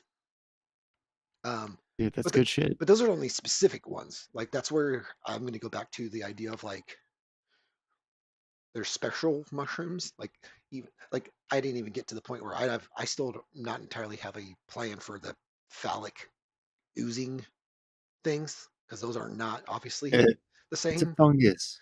I know, but yeah, those things I have yet to give a proper origin if I ever will. But no, like the ones that get sprouted out, they're technically like the fucking tree from fucking Pocahontas or something, where it's kind of got there's still some They're just like weird life forms. yeah, it still has some type of energy or essence. But yeah, spoiler alert, that's also where like shroom magic and like special properties. Not all shrooms or not all the mushrooms that are like populated around the the environment of the universe or whatever world um, have magical properties, and that's where I would argue the like Mm. that's why when you mix literally this type of mushroom, like it's literally because you're mixing the ancestor of a. It's like saying, oh, how do you get superpowers? Oh, you have to eat that superpowered being to then gain their ability, which is dark as fuck in most Oh contexts. yeah. Where you're like, oh, I need to be a cannibal to get like superpowers in this universe. Whoa, which is funny because that's a thing in 40K. There's a type of Hmm. I didn't even know this is a thing. There's a type of orc that's not like the main orcs, the big brother shooters, big motherfuckers. Those guys, Yeah. they're the more they're actually like the less like funnier, sillier ones, and they're like more articulate and more elegant. But they have like a race that like they can I forget the term for it, but you can they absorb whatever they eat so that they gain characteristics or like uh Yeah. yeah so They're they like a they're like some kind of like mage or something. It's yeah which I like a just magic thing. They're yeah yeah. like it's like a fun way to kind of it's a fun twist on like necromancy or something or whatever. In this case it's like Yeah. It's spooky what if shit. characters when it was funny because like they're more thoughtful about what they consume because they're aware that it'll change their appearance or their anatomy or their just how they function. And so Yeah. I just thought that was kind of cool. But then that's also where you get the excuse for like for a tabletop game, you get like all these like kind of mutated versions of I forget what they're called. They're not called orcs, Pretty sure that's a blue mage. They function the but same yeah. way. And you're like, oh, so you can get all these cool table war game miniatures with different aesthetics. So like if they eat a flying Hell yeah. creature, they have wings, and you're like, oh shit, okay. And then that allows you to have that in your army because that's inherently part of that. So it's how again, it's how I like to come up with ideas too, where you're like, oh well, shroomies are like inherently like mages and alchemists and holy men and or whatever that Native American shaman kind of that kind of energy. So how do you kind of like wrap that all in the same kind of package? It's like, all right, well, when they die, they're gonna die, and in their place, a mushroom grows, kind of like how you would, I don't know, have some metaphorical version of that when you die or whatever, like a tree grows instead or whatever. Um, but yeah, and then be like, well, then if they're magical or have magical properties, then they're the big mushrooms that the corpse mushrooms or whatever that they have. I haven't come up with a name for them yet. At this point, they're called corpse shrooms because I don't know what else to call them yet. That works for me. Yeah, and those are the ones that still have like magical properties or like whatever kind of properties to where they can then be part of a storyline, basically. The necessity Dude, to hell just yeah. to go, okay, well then that's where that goes. That leads to that. Um, and not all of them are like created equal. Like it would be, they're all characteristics based around. That's another thing too. That'd be fun for a video game because then you're like, oh, going to traveling to Ooh. certain areas like will give you a different type of like boost or upgrade or perk or something where you're like, oh, the one in Carcinogen City is this, like a RPG where you're like, oh, I have to go here to get the, I don't know, the defense boosting one or whatever, the flying, I don't know, whatever. I don't even know what they have as abilities. But you would have to go travel to another one to get the one that you're like, oh, that's actually what I want. I want that ability or whatever. Um, so in this case, uh, there would be a scenario where they need to save Pog Hedyo's life, and the only way to do so would be to use a magical mushroom, more or less, than just any old mushroom to help facilitate the recovery of him. So stuff like that, where you're like, oh, Yeah. there's a little bit more like emphasis or story beats that then allow you to kind of go, oh, that makes sense. So that's when we'll introduce these elements, but also it facilitates this purpose for the plot to keep going. So, because that's where I'm at Hell right yeah. now with my story, where it's like I'm basically leading to the first introduction or confrontation of like physical confrontation of Yo and Lady Shine, and Yo like barely survives, as you do when you first get your ass whooped from the main villain. Yeah. And then in order to recover, the mission will then be to get this concoction that will help have like make him recover, let him, make it easier for him to recover. Or I think what I'm trying to do is do like he's going to be in like a catatonic state, but like a cosmic catatonic state or something, where it's like she put, Yeah. her powers put that in that, otherwise, he would just get beat up or whatever. But I like the idea that there's this extra little part of it where it's like, oh well, because the whole point is she also does the join me, and he's like, no, and she's like, all right, well, I'm gonna kill you then. I don't want to. So that's literally the beats of Hell it. yeah. So she, so if she instead of, well, at this point, obviously she's not successful at killing him, but the next best thing was she basically sleeping beauty to his ass, and then that allows then the supporting characters to kind of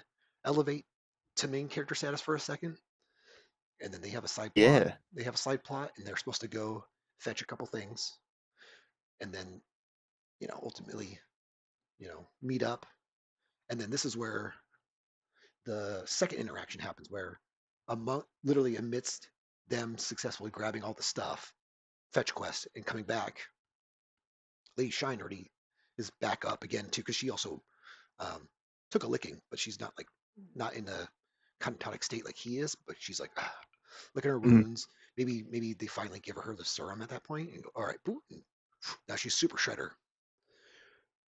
she comes a knocking and is like, Oh hey, I'm here to finish the job with my gang. And then they're like, uh-oh. And basically it's like the clock is running down to she's essentially going to kill everyone in the Poggle tribe town, Pogton. yeah. And Oh shit. when the main character is still like unconscious or whatever, it's like, uh-oh. And then slowly we find out that, again, all the other Poggles can do Shine Barrier. And then so they temporarily allow enough time while she's trying to basically break through the shield, the barrier, slowly killing a couple of the elderly members because they're all elderly, but I mean, like they're all kind of dying off as they hold on to dear life. And Yeah. then and so then you're like, oh no, what'll happen? And then finally, there's enough of them that kind of like the first one that like goes to like die or whatever. It would be like, here, I give you I give you some shine or whatever. And he's like, well, Yeah. and it's like in the thing is like, uh, since they're kind of telepathically like a thing, you can do that where um, it'd be like a cheat code where it's like you can you're like you can actually like just like you can have a mental link like from Poggle to Poggle. They can actually just Hmm. connect mentally to each other, and then they just oh no, sorry, I'm getting mixed up. They don't die yet. Oh. He has to wake up first. And what he's doing, he basically uh, we'll just have because the role is then Callie and Two Stock, they show up with the ingredients or whatever. They they're feeding him or whatever the stuff Hmm. while the barrier's getting beat down on and whatnot, and all the other characters are shooting guns and stuff or whatever.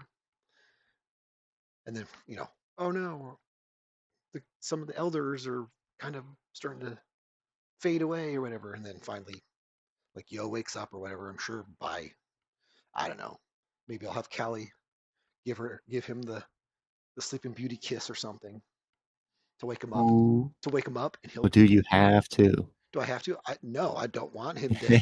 I don't want there to be good things that happen to these characters.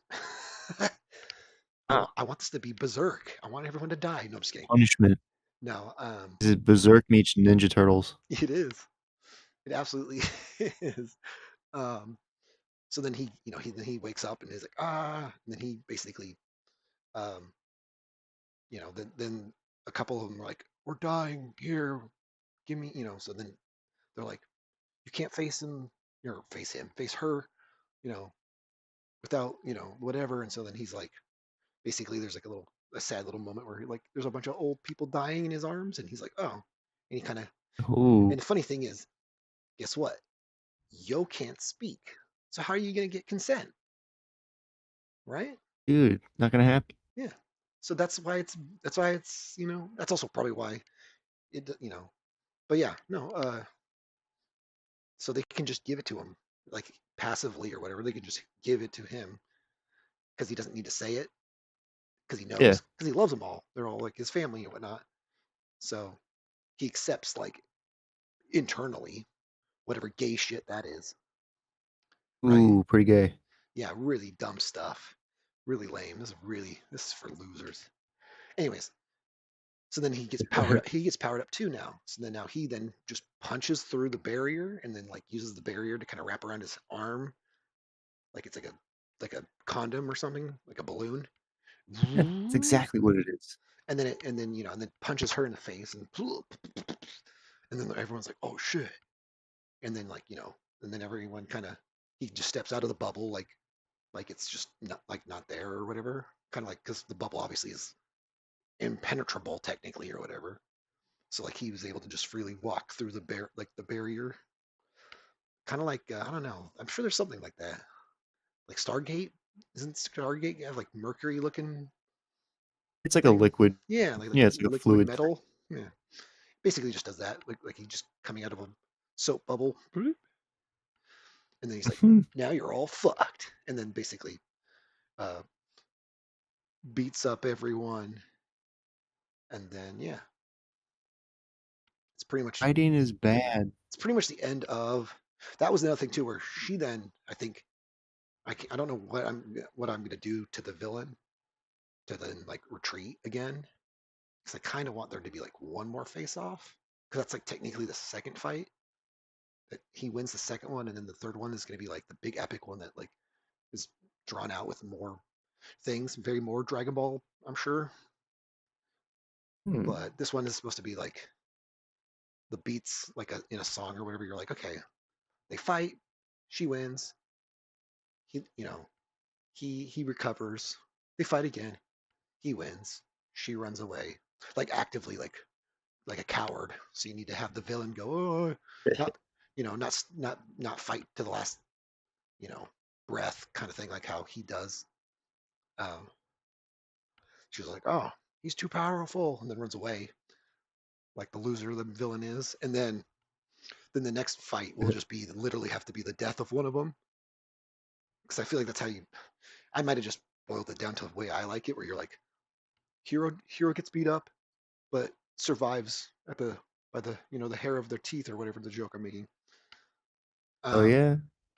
then the second fight is the hero wins, but one of two things: either the villain like runs away in cowardice, or slash or or I guess because I guess you could mix this all together, or the hero shows how powerful they are to the point where they kind of give mercy and allow them to then escape, and then you're just like, Hmm. okay, there you go.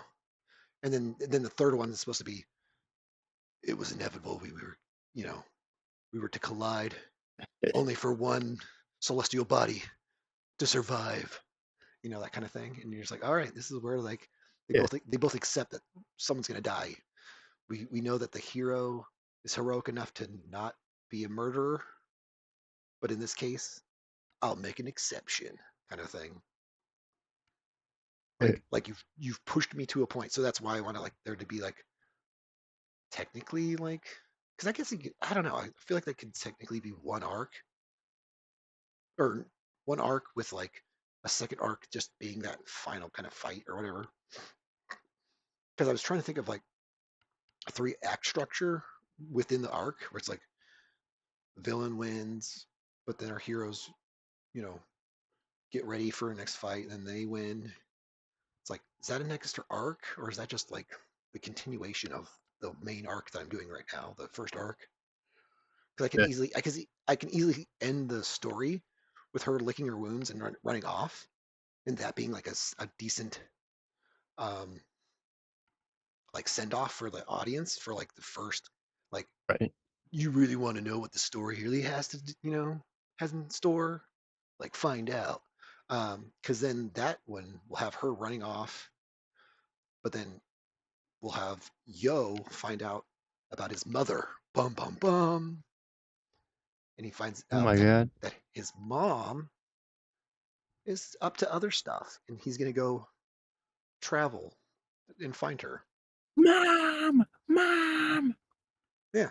So Hell yeah. it'll just be one of those fun things where that leads to obviously the next point of where I kind of want it to aim towards like she's trying to create like a super Poggle team, her own Justice League that goes around, you know, that's why she's kind of absent right now in his life is she's got a bigger uh, duty or whatever you call it, and that's what she's doing He with. said duty. I know I couldn't figure out the other I'm word I so was looking sorry. for, so I had to. When in doubt, just say duty. But yeah, Just own up to it. that's where he'll then meet some more like what do you call it like Poggles that have like unique abilities and stuff that like then will officially you'll learn like oh these guys have like their expertise in their own kind of areas of powers and stuff, Mhm. and that's where he'll then be able to like Luffy then can also fight, be trained by all these masters essentially, right? Yeah. Same thing. Oh, a giant sanctuary with many captains with powers. I need to learn everything about them. Very, very One Piece, where it's like Literally the same. Yeah, it's literally the same. But yeah, he'll be able to learn more stuff, and yeah, again, you get your main character's leveling up with his powers and his knowledge and his understanding of the universe and whatnot. Um, and then there's going to be some more growth with the secondary characters and how they kind of interact, and they go along with him and do that. But yeah, the only other storyline I have that would be either a derail from that story, like in the mean, like because I kind of want to make a couple like little like single off kind of arcs and stuff that like little stories that have that would be the traveling towards that larger thing. So like it's like the joke where Mm. I think that's the One Piece. Not really, but it is. But as an argument for like Eh, why haven't we got to the One Piece? It's like there's so many other things to talk about or stories to explore. It's like I want to get to the One Piece now. It's been thousand bajillion chapters in years. Um, so I kind of want to make it a little bit like that. That's the further out story because for one, I don't have a whole lot other than that. It's just the idea that he literally is going to go find his mom and finds out his mom is basically also like one of the only people out there that's trying to keep peace on the planet with her little ragtag team of people.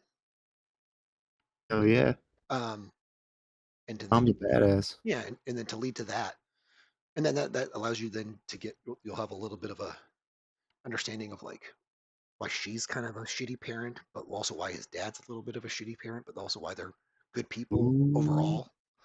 Each one has like their little blemish. For example, going back to the thing, the reason why Yo doesn't know anything or is kind of in danger is because his dad puts him in it unintentionally through the fact that he's trying to like Mhm.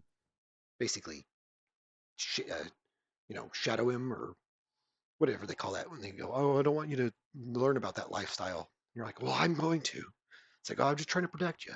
Uh, So that's where you kind the of look at. Streisand effect. Is that what that is?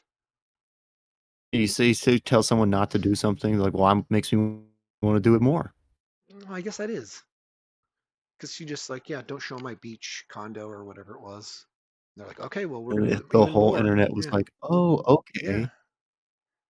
I forget that's kind of technically what it is. I thought it was more about like Yeah, it was like something else. Like there was some other type of like ownership of something or infringement or some type of extra layer. It's like it's more like just don't do that.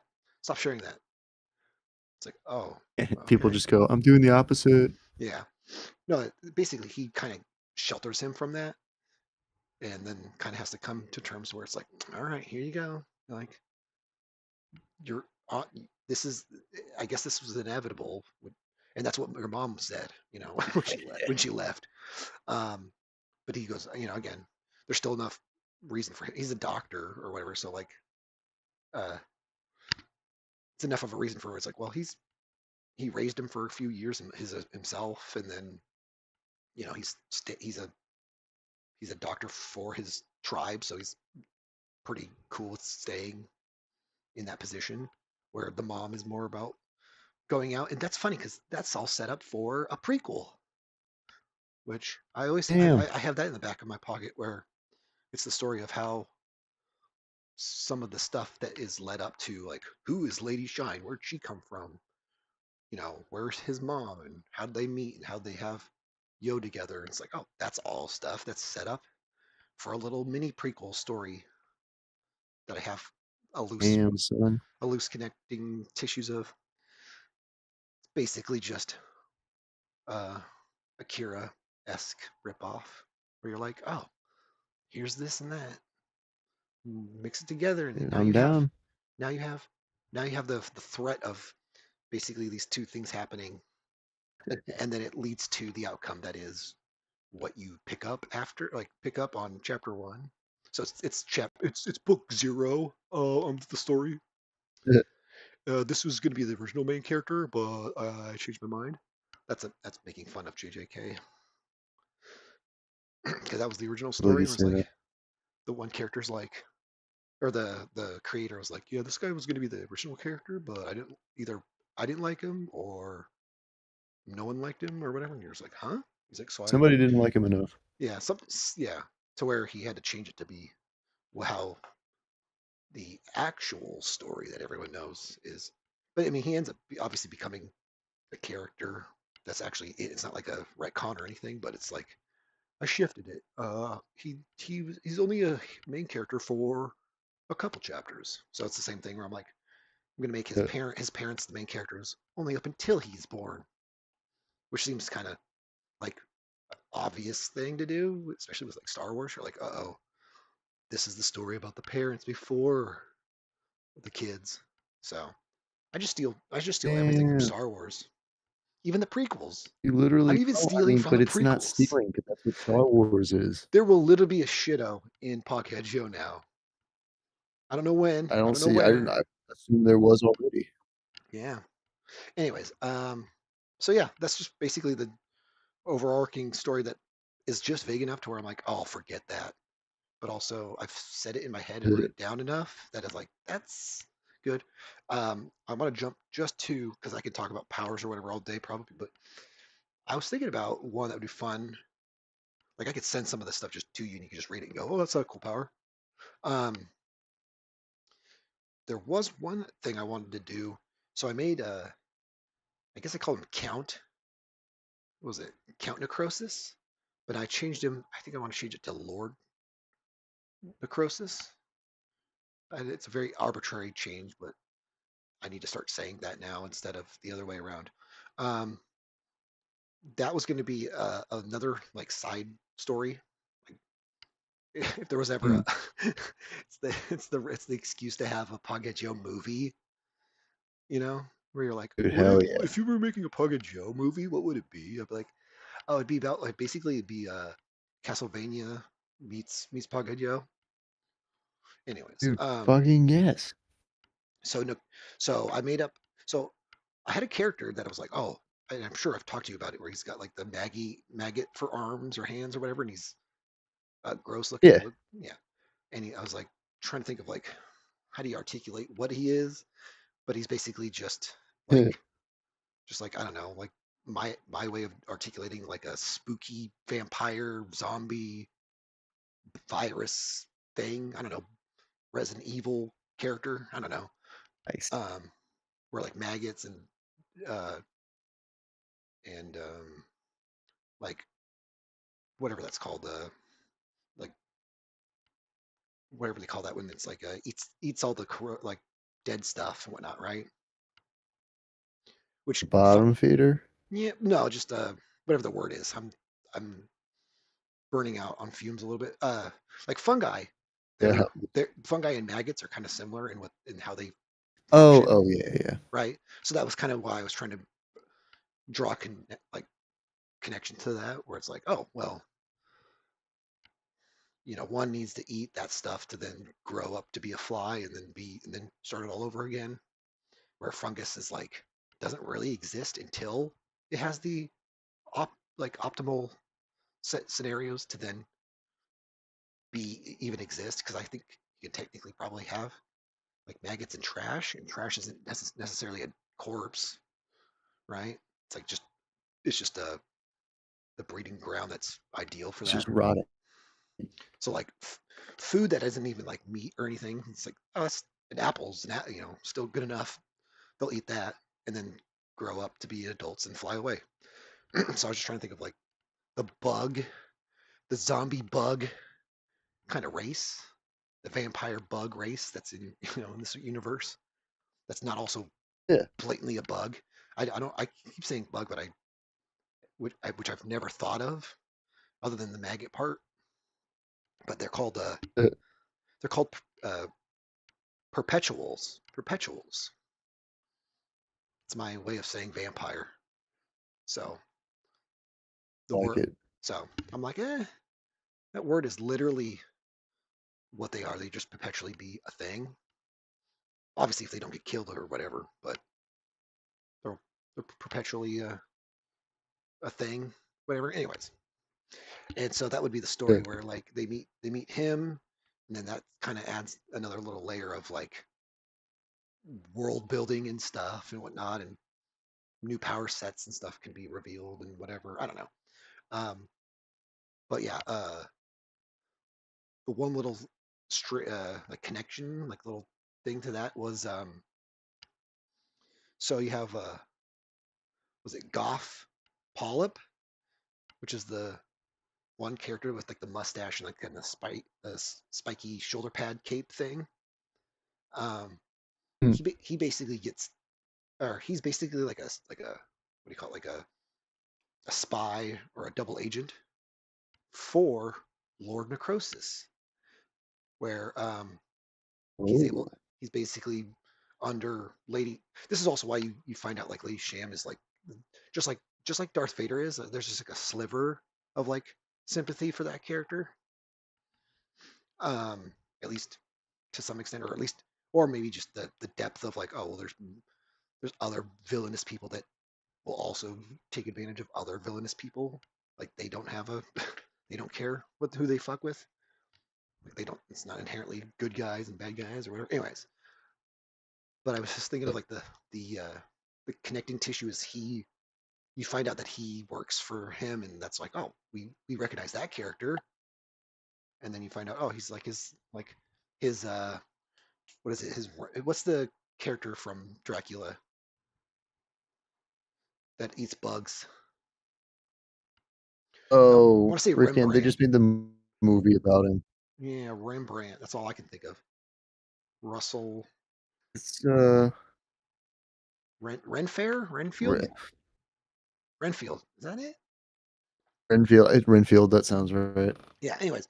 He says like his Renfield or whatever, where he has like a little eye patch. I don't know if you noticed that on the character. It's like a little plate or whatever. Behind that plate is a little maggot. Yeah. I just made that up. But not right now, but like Yeah, I just made that up. Because I was like, well, I want him to be connected somehow. just Because now made that up. well, this thing was I was doing the thing where I wanted one of the characters to kind of defect from Lady Shine's group.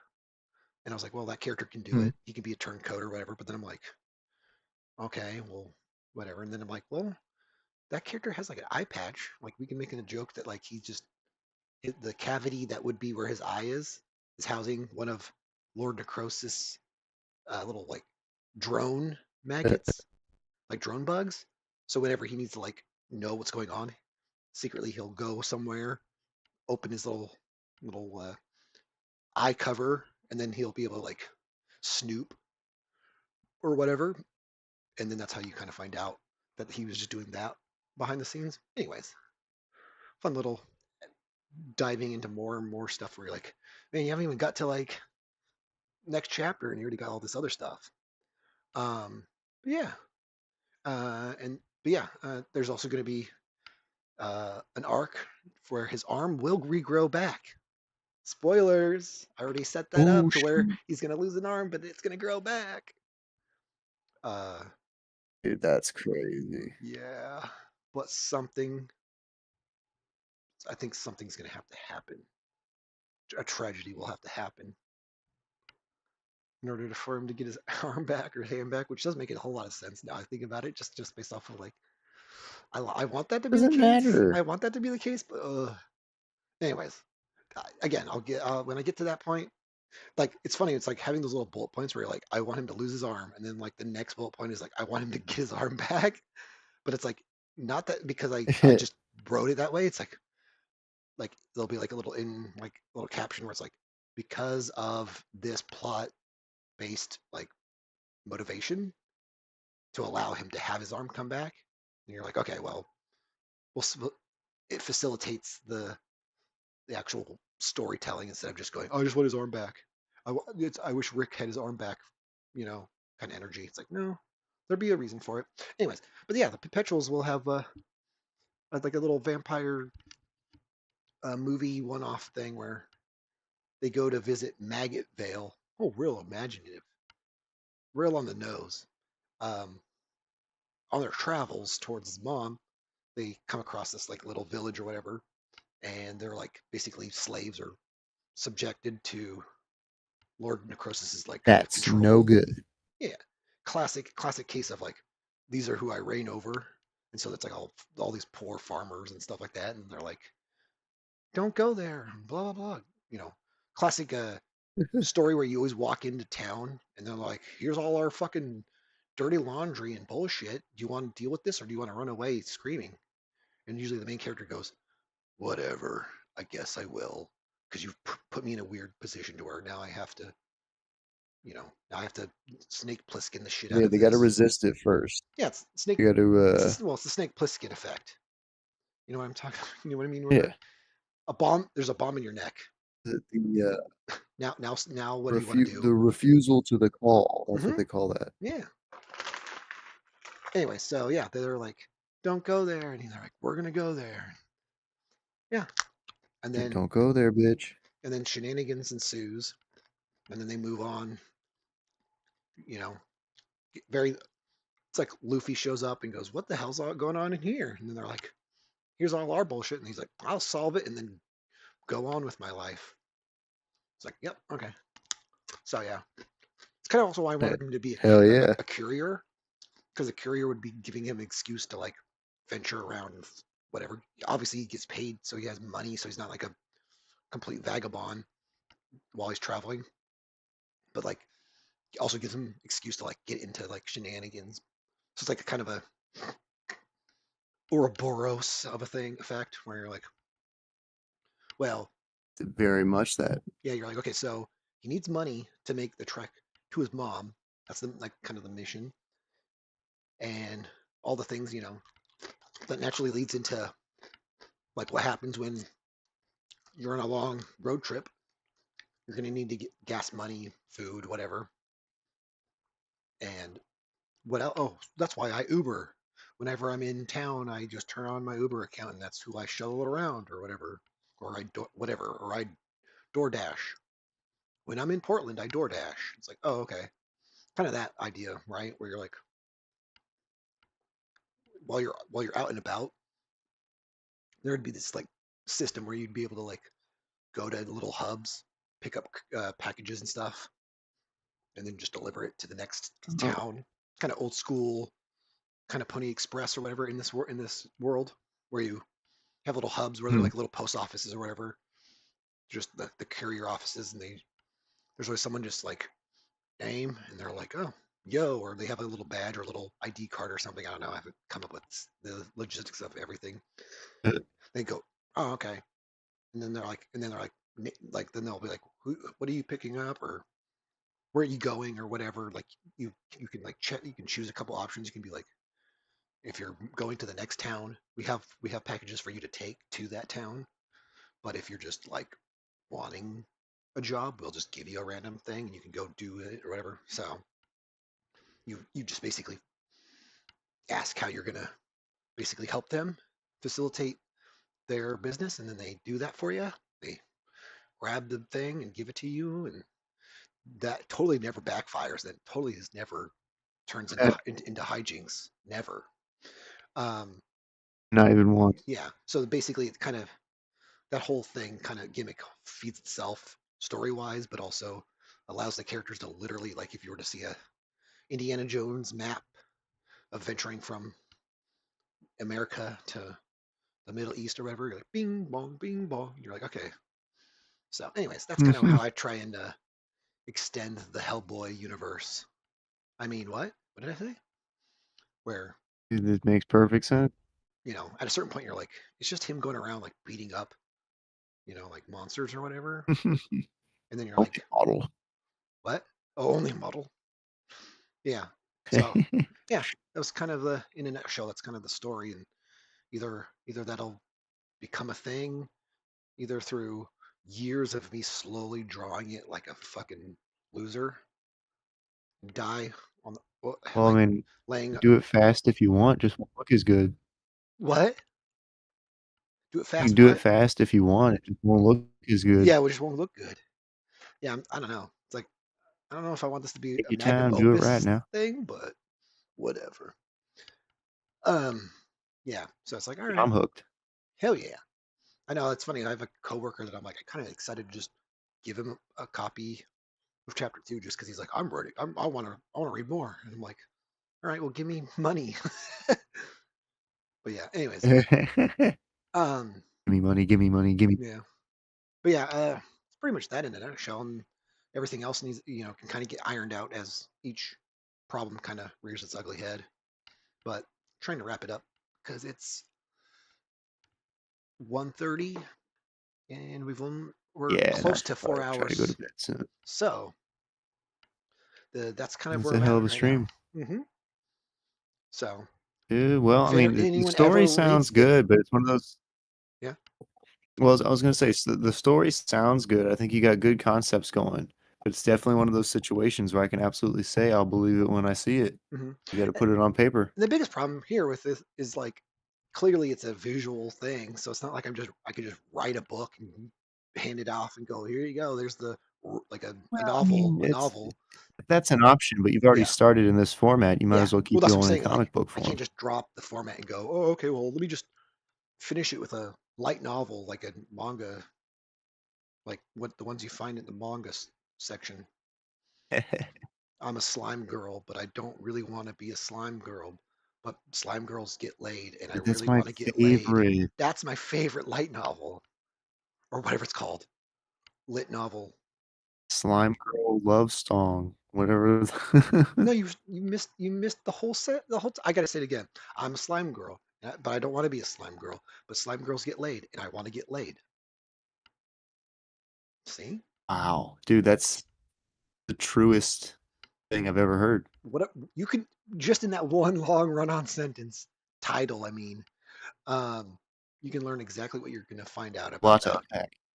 You're gonna you can see the Yeah, you can see the turmoil, the difficulty of the character's journey with also their no desire. questions asked. You know, I'm all hooked. you go. Wow, I know exactly what I'm in for. Hopefully, a lot of sex, and not the opposite of constantly blue balling me and Not going, getting banged in the oh, booty hole. in the slime hole. Get it? No, right in my slime hole. Oh, not again. Because she's a slime girl. She likes it in the slime hole. Dude, My dad said, right in my the dad fucking warned me about slime girls who hole. wanted in the slime hole. My dad, Dude, my dad it's once for the said, whole family. "Be careful of the girls who want you to do it in their slime hole." I wish my dad It's the sounded like girls you that. can't. Don't turn your back on them slime hole girls. My dad would just be like, "Well, I don't care, whatever." I don't even have a good. Funny enough, I don't really have a good impression of my dad, of all people. He doesn't have a lot of like strong dialogue. What do you call Yeah, it? Dialect yeah. isms or whatever. It's He's hard to he, impersonate. he speaks softly, and then he goes into insane rages of fits and starts destroying things. We call that his big stick. Yeah, exactly. That's what I'm saying. It's like he's silent or speaks softly and throw, Silent but deadly. but carry a big stick. And I don't know. Sounds like he abused me or whatever. That's not the case. No, it's funny because Dude, the other day he was just so pissed off at a project we're trying to finish. He's just like, "Grah!" Like just like full like if you ever wanted to know what you're like a person who's so pissed off that they try to use the highest octave, like the most of their lung capacity, but it's full frustration. Like I can't even do it without a proper. But I was like, I'm like, huh. I went. So you're gonna have a heart attack? And he goes, not a heart attack, a stroke. And I'm like, oh, sorry, stroke. Like, are you? Uh, basically, that was my comment. stroking it. No, it's just basically my comments on how he's basically just gonna have a stroke from how much he just. I think that's also funny too, because I think that's where people who are normally really stressed out, but also kind of passive aggressive, that they're very quiet 90% of the time, but that 10% of the time they do something that like they blow up, that's when they actually will most likely cause more harm to themselves than others. Oh yeah. Like like that's why I'm like my dad will die doing one of those fits than doing something long term like drinking or something to where he's just slowly killing himself. He'll just be like, oh fucking can't turn on the TV, and then he'll just fall over. All right. Well, look, I gotta go to bed, but also I Yeah. gotta take a shit. Oh no, no, that was how I was trying to I end gotta the get out end of the, here. end the stream was some days you'll just die yelling, being angry. That's okay. I mean, All right. it can be Well, okay. hey, we'll do this again. And we can do this on a regular Sunday thing, or maybe a Saturday once in a while. Maybe, yeah, I don't know. Like, it Figure seems it like out. I get all excited at like a couple days before it, and I'm like, hey, you available Sunday? But then like when Sunday comes around, I'm like, I don't want to hang out or talk. Well, I mean, last Sunday I was sick, so that was Mhm. different. But Yeah, I'm busy this weekend, so okay, okay. Well, wait, when it I don't works know. Yeah, out, exactly. it works out. We have to do it every week. At Yeah, this yeah. point, at least I'm uploading All right. something to my channel because at this point I haven't actually filmed anything. So Oh, for sure, for sure. it No, I'm in the kind of same boat. I ain't it done does shit. kind of like bridge that where it's like if this is the laziest way of getting content out there, then I guess here you go, people. All right. All right. All See right. you Well, later. I gotta get out of here. I will talk to you next time. Hmm. All right. Peace. Bye. All right, everyone. That's just talking about anything and everything, and hope you had fun. If you're watching this later on in the stream, yeah, like we said, we might do this more often. Maybe not. I don't know. Uh, I'd love for you to subscribe and like and everything for future content. And I will see you later. Four eyes out.